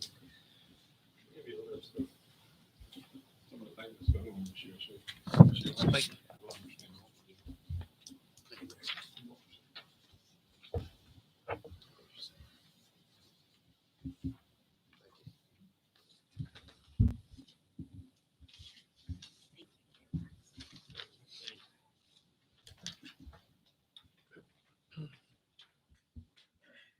As you know, and I tell you every year, I'm very proud of the maintenance staff, the technology staff, everybody that works for us, that keeps the wheels rolling here for us.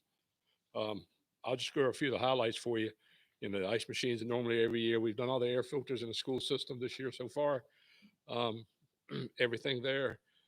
We've added more thermostats to our energy management system. We replaced 4 of the window units in the field house with mini splits. Been adding some more access to the doors and stuff so people can get in and out. Technology, they've installed new desktops for all the teachers at Grandy Primary. They've worked on the wireless access system at the high school, the middle school, updated hardware for the computer systems. And doing all this, they've got to pull all the computers out of the labs so they can wax the floor and put the computers back. So they stay pretty busy also, but this is every year, this is what we do. And we get a lot done. I'm very, very proud of everybody that works for us. Any questions?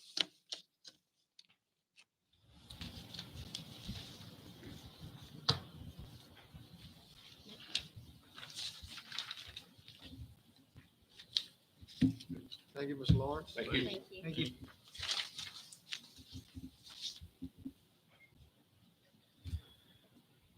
Action agenda, NCSBA special PLS update.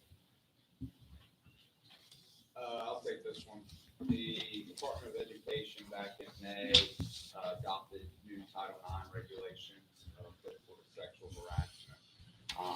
The new regs go into effect tomorrow.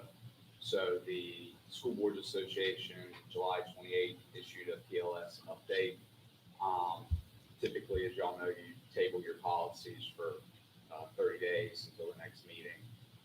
We recommend you go and adopt these updates.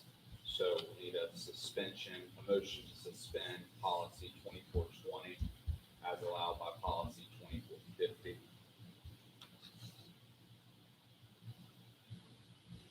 Motion. Motion by Mr. E that we suspend policy 2420 as allowed in our policies by 2450. seconded by Ms. Adlet. Is there any discussion? All in favor say aye. Aye. Motion carries. And next, we'll need a motion to adopt the new policies as provided in the July 28th PLS update. Motion. Motion by Dr. Banks to approve the PLS updates as provided by the School Board Association for Title IX regulation. Second. Seconded by Mr. Purcell. Is there any further discussion? All in favor say aye. Aye. Opposed? Motion carries. And I would recommend a motion to reinstate policy 2420. Motion. Motion by Dr. Banks that we reinstate policy 2420 in our policy manual as allowed by 2450. Seconded by Ms. Adlet. Any discussion? All in favor say aye. Aye. Opposed? Motion carries. Plan C variation request, Dr. Farrell. Okay, if I may, before I get into these, I want to make sure that we are clear, that staff that we are clear about the boards. We are continuing to move forward with September 8th as the target date for opening Grandy Primary School on Plan B, with August 17th opening on Plan C, right? Nothing has changed with that. And no action to change any of that. Okay. Correct. All right. So the Plan C variations, you all have approved all of our schools to start on August 17th under Plan C, and Grandy Primary, a target date of September 8th to move to Plan B at Grandy Primary School. And so what is happening in some places now, and I'm going to, as I explain these real quickly for you, I'm going to invite Ms. Davis, if I missed something, to please interrupt me and say, hey, you missed something. And the same thing with Ms. Anderson, because these are things that are within their areas of supervision. But because you all approved those Plan C and Plan B at Grandy, anything that we do or anything that is requested that is a variance of that, in my opinion, needs to come back to you, because I can't approve something that you all that is different than what you all have agreed to. So what I have asked is that, well, I didn't ask for this. When someone brought it to my attention to say, hey, can we have this program do this? I said, well, have them submit a proposal and I will share it with the Board of Education, and they will need to make a decision about that. The first one is submitted by Chris Whitehurst, our high school band director. And in part, his proposal reads, in order to begin summer practices, our group was broken into 4 similar sized small groups based on instrumentation. And then he describes those instrumentation groups. And they have been practicing in separate locations on campus with strict check-in procedures, social distancing within the group, as well as keeping the 4 small groups isolated from each other. Each group with an instructor was less than 25 total. My proposal, this is coming from Mr. Whitehurst, my proposal allows each of these 4 groups to continue practicing through the first 9 weeks of the fall semester under the same guidelines we are currently using. The students would practice for 4 to 6 hours per week after school on Tuesdays and Thursdays, meeting the required remote instruction requirements. So again, that is a variance to what you all have approved with Plan C for Camden County High School, where he would be bringing some students together face to face. It's like the same thing that Pastor thinks, I guess. Right, what we just said. Yes, yes. Sorry, I didn't quite connect with that, Mr. Heath. I'll make a motion. I've got 3 more. Oh, there's 3 Yes. more? Okay. Sorry. Sorry. There's, Sorry. there's, Oh, it a, was just Chris. there's a group of groups. Oh, okay. So there is also a request submitted from Monique Hicks, our Exceptional Children's Director. And one is for a consideration for students in separate settings with significant cognitive delays. And Ms. Anderson, you and I talked about this today, but I need to tell you that I also ended up on the phone on the way over here speaking with Ms. Hicks, and she was going to call you. Okay. So just to make sure you're informed, that she is requesting that we be able to develop a schedule where those students, because they really can't learn remotely because of some of their cognitive delays, that we work on a schedule that would look something like them coming in for a few hours a day, 3 days a week, and working face to face with their teachers. These would be extremely small groups, 2 to 3 students. And so that's one part of the EC request for variation. The second part is for students with remote learning accessibility issues due to behavior and or functional challenges. Those would also be extremely low numbers of students coming into the buildings to work with their teachers. Again, a schedule that looks something like 3 days a week for a few hours a day.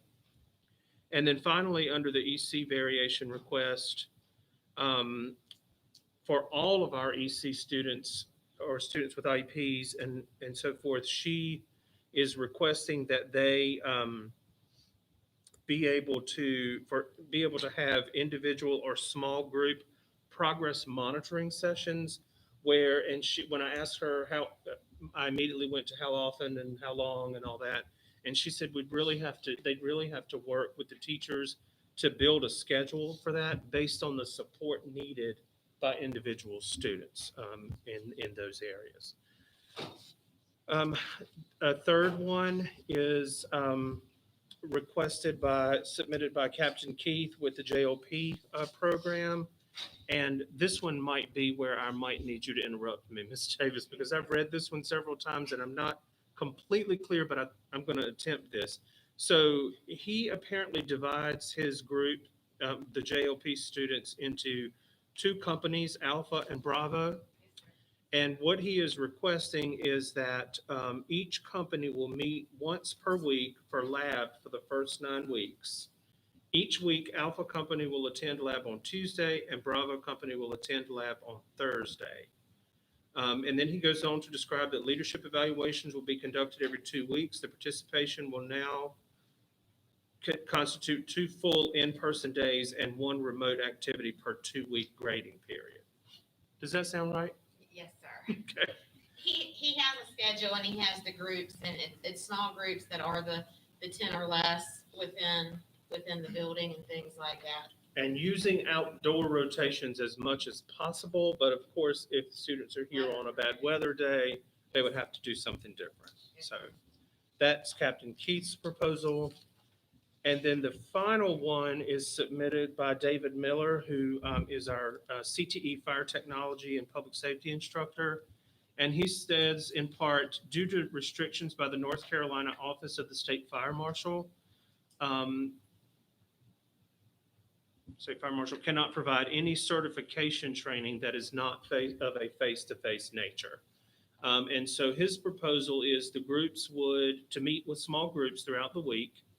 The groups would meet once per week with the class divided into separate sections for each day.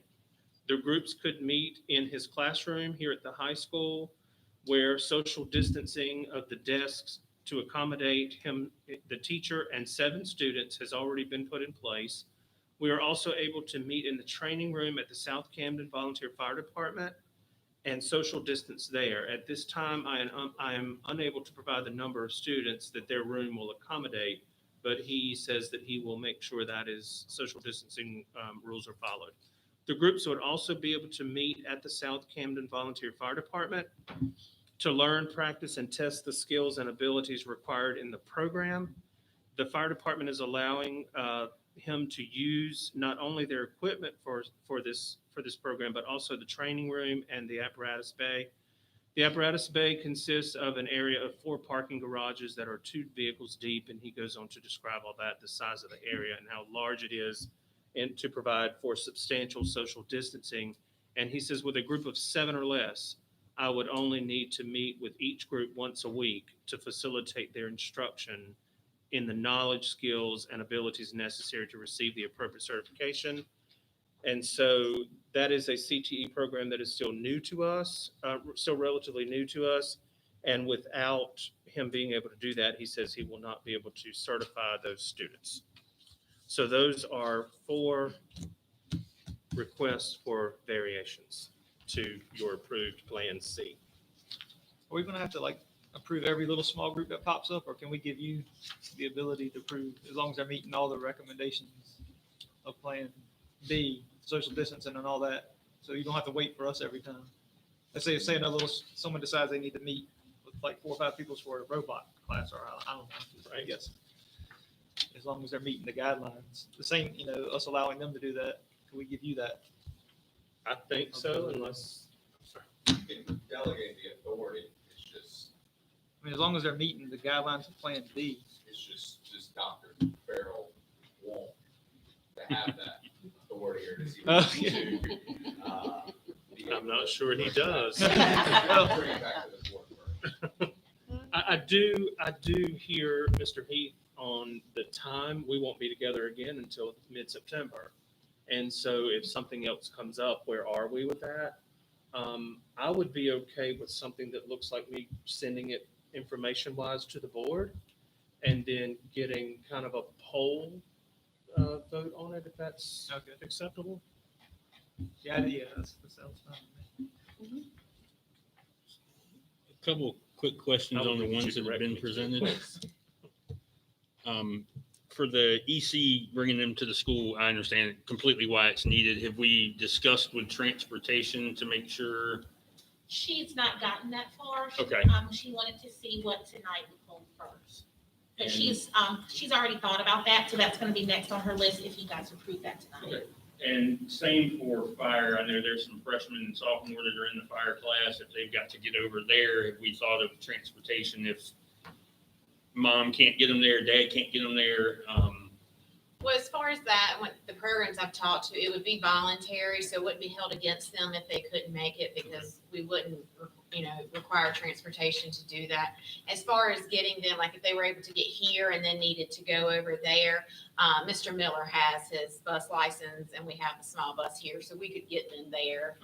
It may take 2 or 3 loads in a small bus following social distancing guidelines, but we could make that happen from here to there with permission from the parents, but we would not be providing transportation because it would be voluntary and they would not be penalized if they could not attend.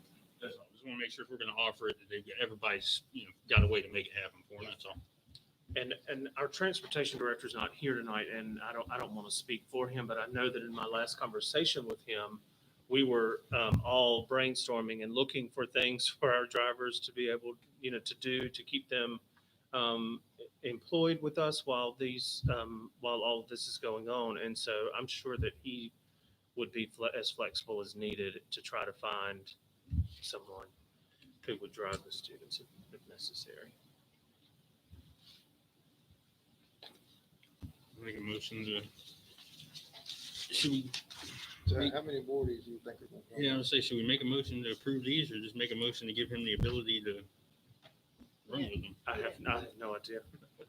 I know, it's a rhetorical question. I thought there'd be one, and then I thought maybe I should just ask if there might be others. So I'm not sure. I'm sure others will pop up, that's why I asked. And that has it question. and has it been well circulated to others that are looking at their classes and there's I mean, I'm fine with them polling us. If a you'd rather portion of poll the us on class that needs face-to-face instruction? I have not circulated that to everyone. I'm not sure if it has been, but I wouldn't think so. I know that there have been some questions about clubs and so forth. I'm going to think out loud for a minute, but I think that what I believe is that I would really want to tie it more to if we're going to do it, to the academics or the needs of a specific class, like the fire academy or EC and that kind of thing, and any of the others, rather than just saying, yeah, let's get the prom committee together, right? Since clearly we're going to have a prom this year, Ms. Davis. So, So I would be more comfortable with it being class-based if they were to approve those. Also, I think somewhat the livelihood of these programs depends somewhat on this type of participation. When we look at things like JLP and the fire tech program that we have invested a lot of time and effort and people in to get them going. I think part of the concern is, making sure that they continue with these programs and that we continue to have the interest and the participation and the things like that, because a lot of people have invested a lot into these programs. And I think that is also, part of the concern, making sure that these programs can exist. And so much of it is, hands-on with that. So I think it's, a lot of these things are more program-based, I would say, maybe than just even class-based. It's a program. Yes. And, just as an example, we're not talking about doing anything different with the sixth grade band, but I know that the numbers, and I don't want to put Ms. Robinson on the spot here, but I understand the numbers dipped considerably for sixth grade band. And when I say considerably, I mean like maybe 60 to 70%. So, and that's simply because the band teacher at that school did not have the opportunity to go out and recruit students. And so now she's trying to backtrack a little bit and find ways that she can attract students to her program, because our band program obviously is a strong one as they get into high school. And the same happened at JLP. We have the lowest numbers we've ever had, but they didn't have a spring recruiting season to do that. And there is concern with that. So, I think that's where a lot of this is coming from. And band, they're still, talking about, it's going to be, of course, later, but they're still looking at having competitions and things like that. But we can, scheduling wise, we can't necessarily have marching band all year for things like that.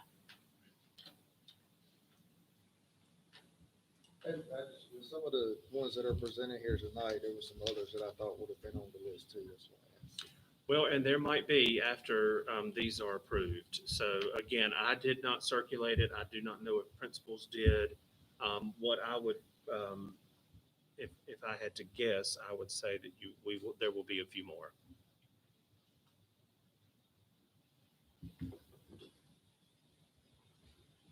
So like that, I'm fine if you just want to poll us, text or email or however. Just so we at least don't hold it up. So make a motion to approve these variations and give you authority to make further decisions and poll us if needed. Second. Motion by Dr. Banks to accept the variations A, B, C, and D as presented by Dr. Farrell this evening, and also to allow him the authority to poll the board on future variations for guidance. Seconded by Mr. Heath. Any further discussion? All in favor say aye. Aye. Opposed? Motion carries. Child Adolescent Day Treatment Memorandum of Understanding. You should Ms. have Lane? information about the memorandum of understanding that is being requested between a group called Getting Ready Incorporated. Trillium has acted as the go-between sort of between Camden County Schools and this organization. It would be no cost to our district. And they would provide day treatment for our students that are struggling with behavioral issues or emotional mental health issues. They would provide a counselor on our campuses to counsel with these children. If parents have insurance, they would collect the insurance. If parents are eligible for Medicaid, they would collect that. If parents do not have insurance or Medicaid, then a certain percentage of it would be without charge, and then they would get to a point where it would be $10 per visit, which is still very minimal when you stop and think about those kinds of services. We have to provide a location for them in one of the schools, preferably the school that has the most caseload. We were introduced to this last fall, and we had a lot of opportunity to ask a lot of questions.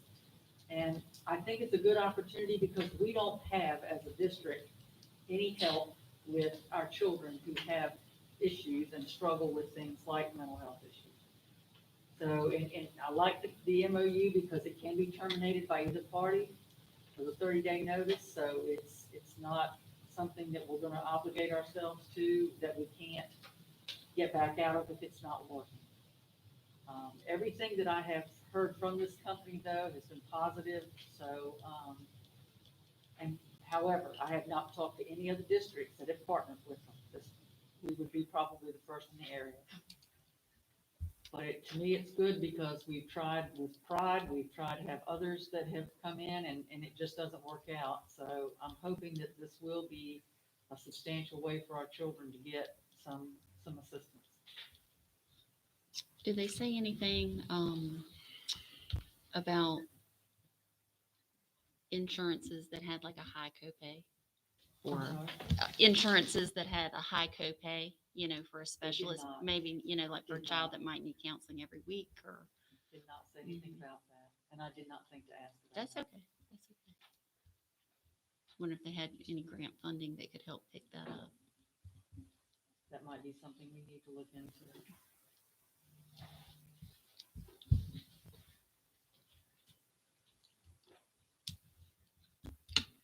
Let's see if it's in here. Let's see it anywhere. My recommendation is that you approve the MOU as presented by Ms. Lane. Motion by Mr. Heath to accept the superintendent's recommendation for the Child Adolescent Day Treatment Memorandum of Understanding as presented by Ms. Lane. Seconded by Ms. Idlet. Is there any further discussion? Who would recommend, sorry, Go I ahead. have a little bit. You're fine. Who would recommend the children for, would it be school counselors, teachers, parents, all the above? Yes, and they would come in and actually train staff on how to recognize signs, what the process would be for recommendations and so forth. So they have a full plan about how they would come in and introduce themselves to our school district and how they would roll out what they plan to do with children and how they would be treated.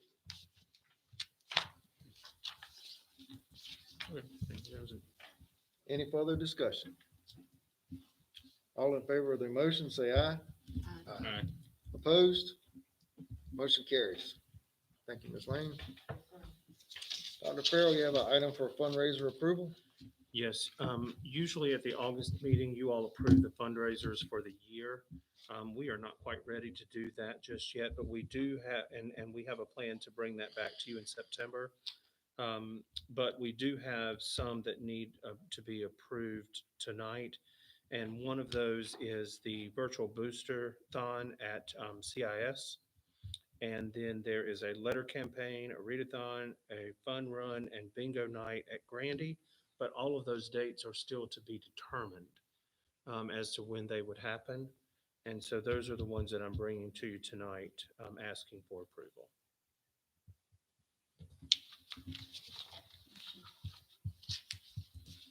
Motion by Ms. Islet to accept the superintendent's recommendation for fundraisers as presented. Second. Seconded by Mr. Purcell. Is there any further discussion? All in favor say aye. Aye. Opposed? Motion carries. The North Carolina School Board Association sent out that there's a potential vacancy on the board of directors for our region. If anyone is interested in serving, the board meets in November, March, June, and September. And also you will be serve on 2 committees, which likely will meet once or twice during the year as well. And this does require official nomination and action from the board for a person to be nominated. And it has to be in by October 1st. So we still have one more meeting before that.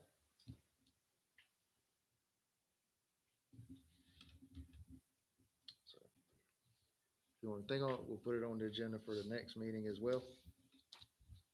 And go from there.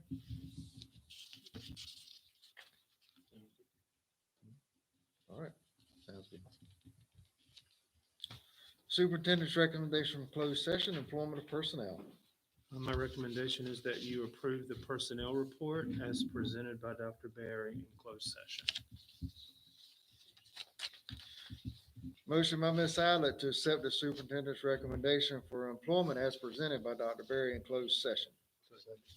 Seconded by Mr. Purcell. Is there any further discussion? All in favor say aye. Opposed? Motion carries.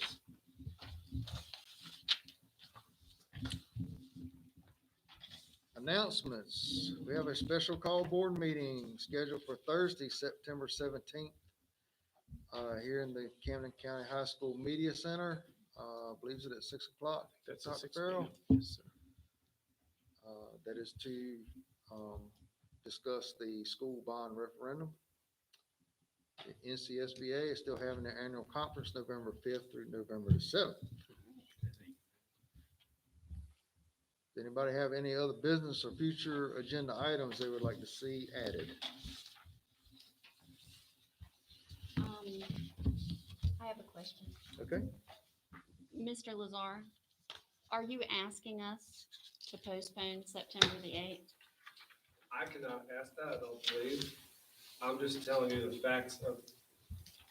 Are The- you telling us that you don't feel comfortable with the September the 8th start? That's the facts that were stated, yes, ma'am. What kind of time frame?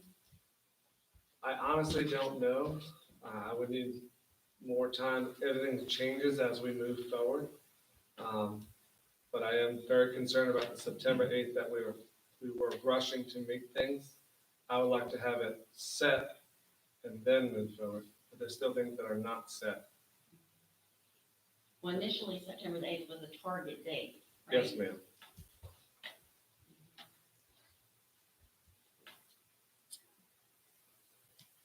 So is no one here concerned that the principal is concerned that we're moving too quickly on this? I mean, I hear you, Banks, I do. I mean, I'm concerned, but we can keep moving the goalpost. And I mean, we've already told our parents. But September Once 8th was again, a target I mean, date. what are you gonna do? Move it back a week or 2 weeks and then change it again? No, Or if you it's just not gonna go be ahead and say September first 8th, it 9 needs to be weeks? the entire first 9 weeks, because we can't do that to the parents you to keep moving it. If it's either we gotta keep shooting for the 8th or wipe it out for the whole first 9 weeks. We can't keep bumping a week, or 2 weeks, or 2 weeks down the road. We can't do it. It's either keep it at the 8th or it's gotta go away for the whole first 9 weeks. It's not fair to the parents at this point. I mean, it's already not fair to move it on them again, I feel like. What do you think, Mr. Lazar? Ma'am, What do you think? when I was asked the last board meeting, I asked not to set a date because we needed time to meet with the cabinet, to meet with the team, and not to set a date because we didn't know. I wanted to present pros and cons to y'all, then make a decision.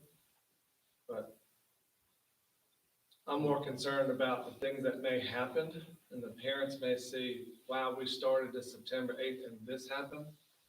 I'd rather delay, make sure it's done right and prepared. And we still have things to order and get in place that are beyond my control as far as the piping and the different things in that room. If it's not there on September 7th, do we have an emergency board meeting and say, sorry, parents, things are not ready for the 8th? Or do we now tell them every effort was made to make this happen and it cannot by September 8th? That's why it was a target specific date. What's your list of things that need to happen?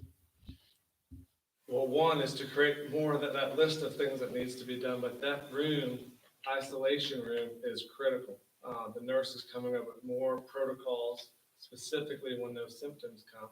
So we got one isolation room to get rid of? Definitely have an isolation room to get ready, yeah. What has to be done to that isolation room to get ready from now till September? We have to set up the divided sections. All those things have to be in place. And again, I would recommend having it approved, like you said, Edenton. They did the same thing. They had it approved by the health department. Have it set in place, have the health department come check us out, make sure we are doing the right thing. So they already have theirs done? That's what I'm told. They have approved, yeah. Have we made a field trip? They were there to check theirs out? That's Monday. The first, No, that's, this Monday. yeah. They had a student that was killed in a drive-by, and they said, please give us some more time to deal with that. So I did not pressure them to do that, so I gave them their time.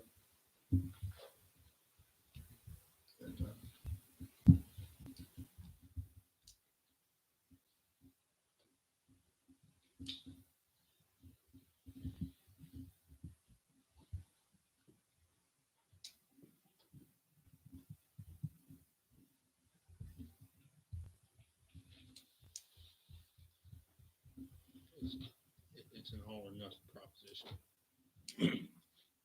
It's either keep it as a targeted age or wipe it out for the first 9 weeks. Well, here's what a parent's or has already said to me, and we'll say again, is we were supposed to be planning for Plan B and A and C all through the summer. And we haven't had our mess together on those plans. And then we selected Plan B. And we're supposed to be working toward Plan B to come back in here that we're supposed to get Plan C because we can't be ready for Plan B and it's not feasible. And then we select Plan B again, and now we still can't get our stuff together.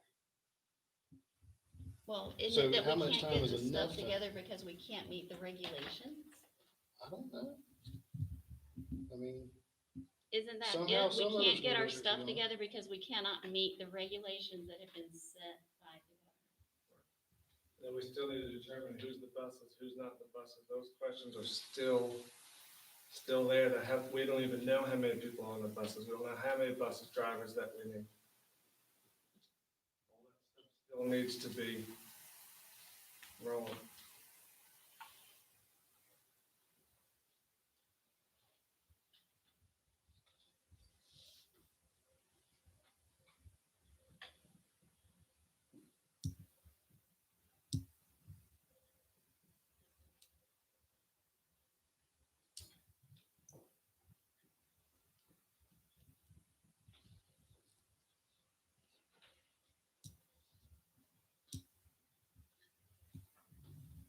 Any further discussion?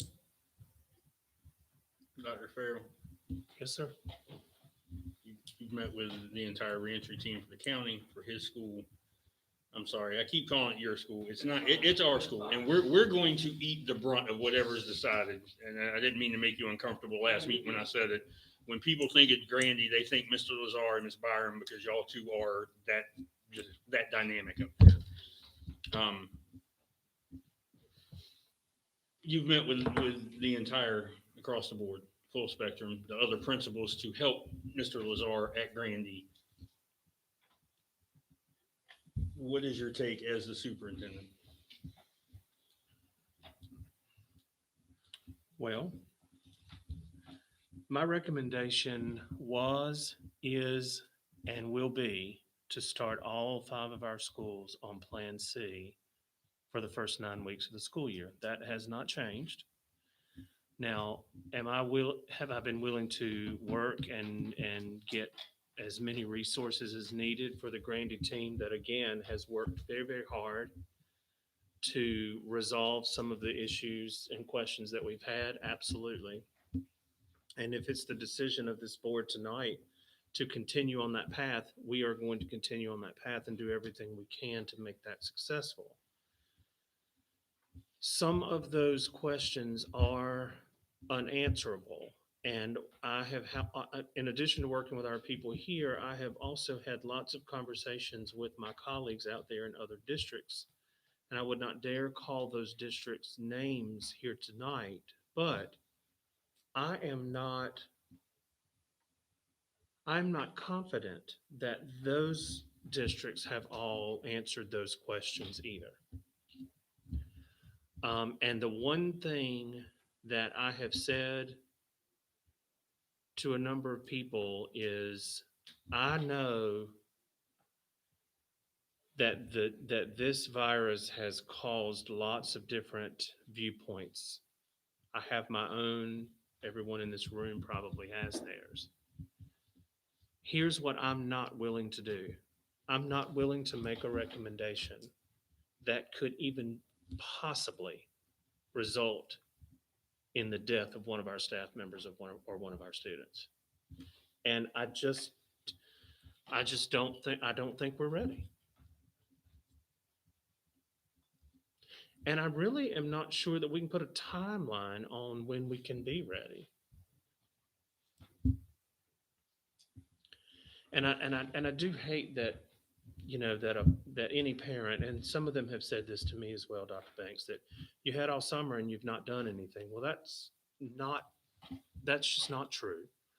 And I'll just leave it at that. But I'm concerned that if the principal, who at the last meeting was very passionate about wanting to try to do this and try to figure this out, and now he stands before us and says, I still am, I'm not sure, I don't think I can pull this off by September 8th.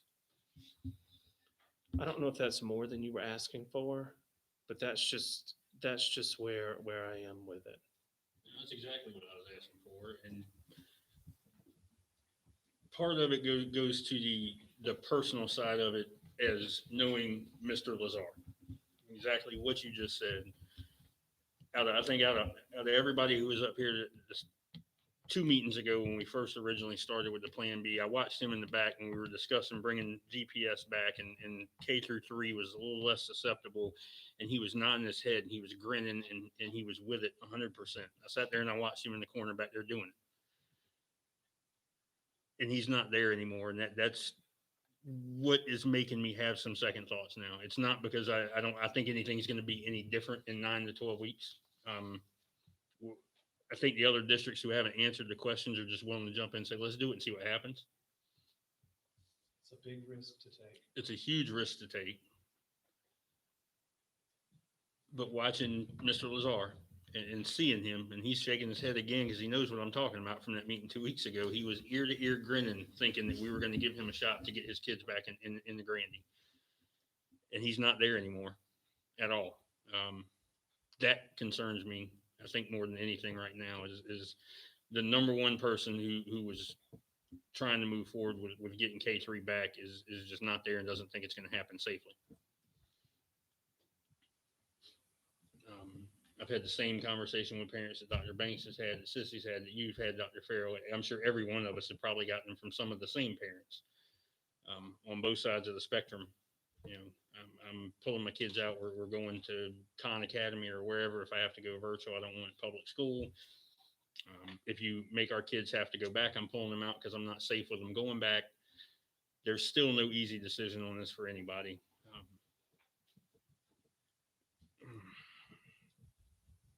It's a hard place to be. It sucks. It's a sucky place to be for everybody sitting up here, for all the staff out there that's worked their behind off to get it done. Nobody in this room or in the school system has not worked all summer. We know it. We've watched them. We've seen the meeting notes that come across.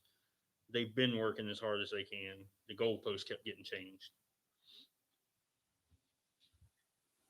My one concern is be misconstrued that I'm not implying that nobody's done anything this summer. No, absolutely not. That's why I'm agreeing with you. Because I know that is absolutely 100% untrue. I'm just saying that we've been planning and planning and planning for these different things, but we still haven't met the goal. Yeah, not at all. I'm just saying that's the consensus that some of the calls we've gotten is that the board and the teachers and everybody has done nothing all summer but just sit here and hope that we were going back to Plan A, and that's not the case at all. And if somebody says to me, if what you've got holding you up is an isolation room and we've got 3 more weeks before we get there, what do we have to do to get there that's going to take us more than 3 weeks? If it's partitions, we can put some partitions. If it were just the isolation room, we could get that taken care of. It's Well, more. that's what I'm asking, is what else is there? What is between us and our target? Beside the uncontrollables, because we've already discussed that the uncontrollables are exactly that.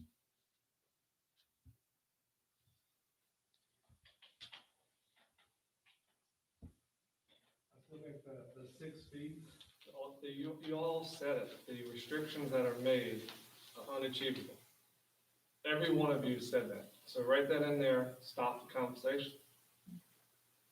I hate to say it that way, but if every one of you is saying, we are writing a letter to the governor that says, your restrictions are not allowing us to open the school because you know we can't meet them, that's where I'm at. I am trying so hard to do it.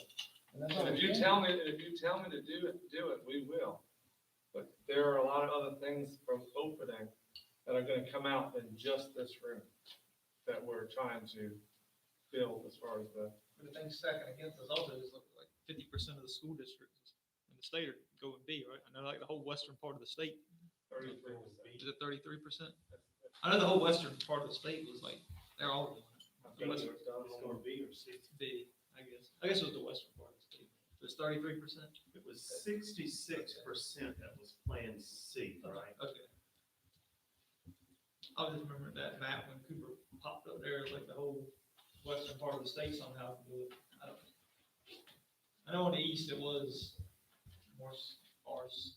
I think Quemens and Chowan were like the only ones. Really? But I have a list of all the systems that Jack Hope shared with us that are Plan B and Plan C and some hybrids. I'm happy to, I can forward that to you all just so that you can see that. It could, it could change because here we sit tonight considering a change. So it's. this is just like a no-win situation. So if it comes down to an isolation room and not being able to maintain 6 feet, and the governor's. Bus routes that you have to continue to still do, the fluctuation between, what's that? The fluctuation of the numbers going back and forth and not meeting the class size law. The number that say that I'm not coming back to go to Plan C, then when the teachers. It's a huge wave right now that if we could just get through that wave and give the 9 weeks to reevaluate like the original proposal from Dr. Farrell, let that wave hit and then see where we're at. Yes, that was the second, because B is where we first were.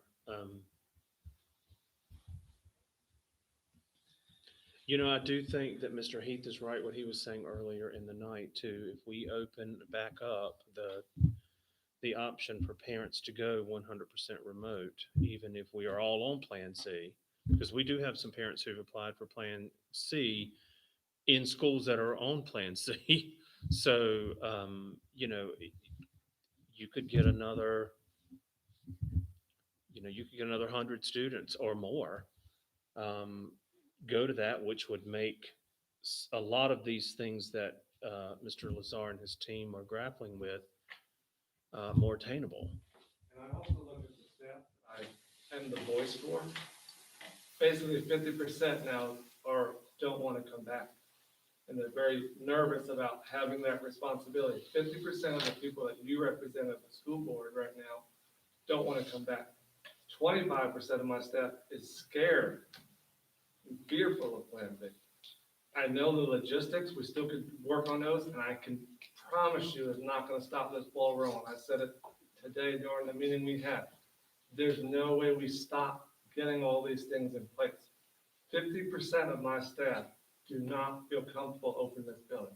25% of my staff are scared. I am the voice to present that information to you. I wanted to start in the summer. I am eager to get these kids back more than anybody. There are a lot of restrictions that are still bothering me starting on September 8th. That's all I could say about it. That sounds a little bit like news media, because there's also 75% who say you can come back safely or feel like they can come back safely. It's not news media when I can put a name to Miss Smith, says I do not want to come back, or Miss. But you're also going to have those teachers who are going to be devoted to remote learning. So, I mean, it's not an ideal world for sure. Right.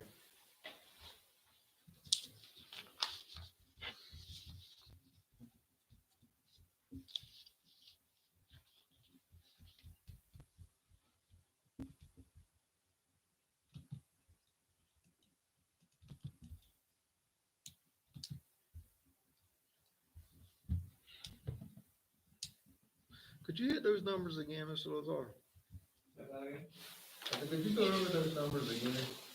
You said 50% agree, roughly 50% agree, just for however to put it. Starting school on September the 8th. 58, I believe it was 58% said yes. I can't read this little hand. It was 58. So 58% say yes, agreed to, that schools should start under Plan B on September 8th. But then 74% said that they feel safe returning to school under Plan B. When you look at the folks that want to come back and said yes, they want to come back because they want their kids. I could give you a list of all the comments that they made. So they said yes, but I'm very scared of this. And it wasn't just one thing. It was like 20 different comments of the concerns they still have. That percentage want to come back because they know they want to work with kids directly. But there's a list of concerns that each of them have, even if they said yes. I have about 4%, 5% that again would start August 17th and roll with it. No mask, Plan A, let's go. The rest of them are not that confident. That was similar to the results that went out to the entire district. We had a large number of staff that wanted to come back. But then the comments right beside of I want to come back were, but I'm concerned about this, but I'm concerned about that kind of thing. So that's kind of in line with the same type of survey. Can we all imagine this conversation in 6 weeks when we're getting closer to the first 9 weeks being gone and deciding what to do with the second 9 weeks, whether it's Plan C or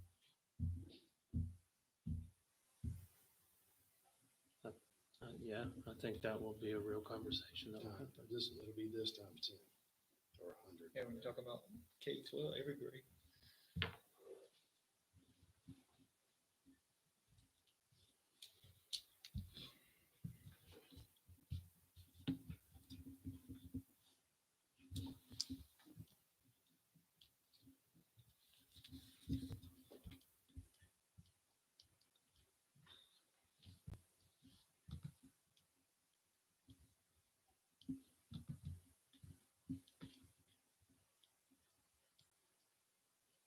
I would like to make a motion that Grandy also start Plan C for the first 9 weeks of school. So Ms. Isla has made a motion that Grandy start school under Plan C for the first 9 weeks.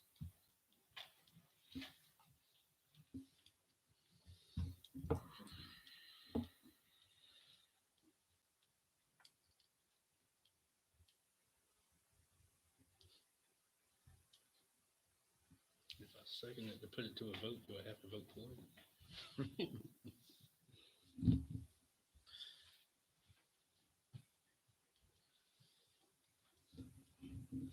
Second of the motion does not dictate how you vote. And I'll second it, bring it to a full vote. Motion's been seconded by Mr. Purcell. Is there any further discussion?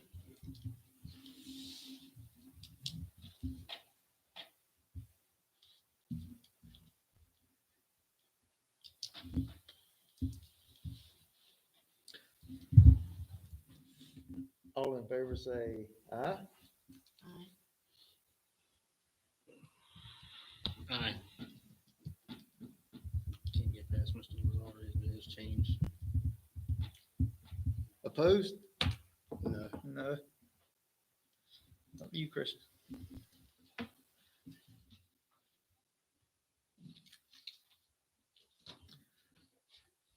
Motion carries 3-2.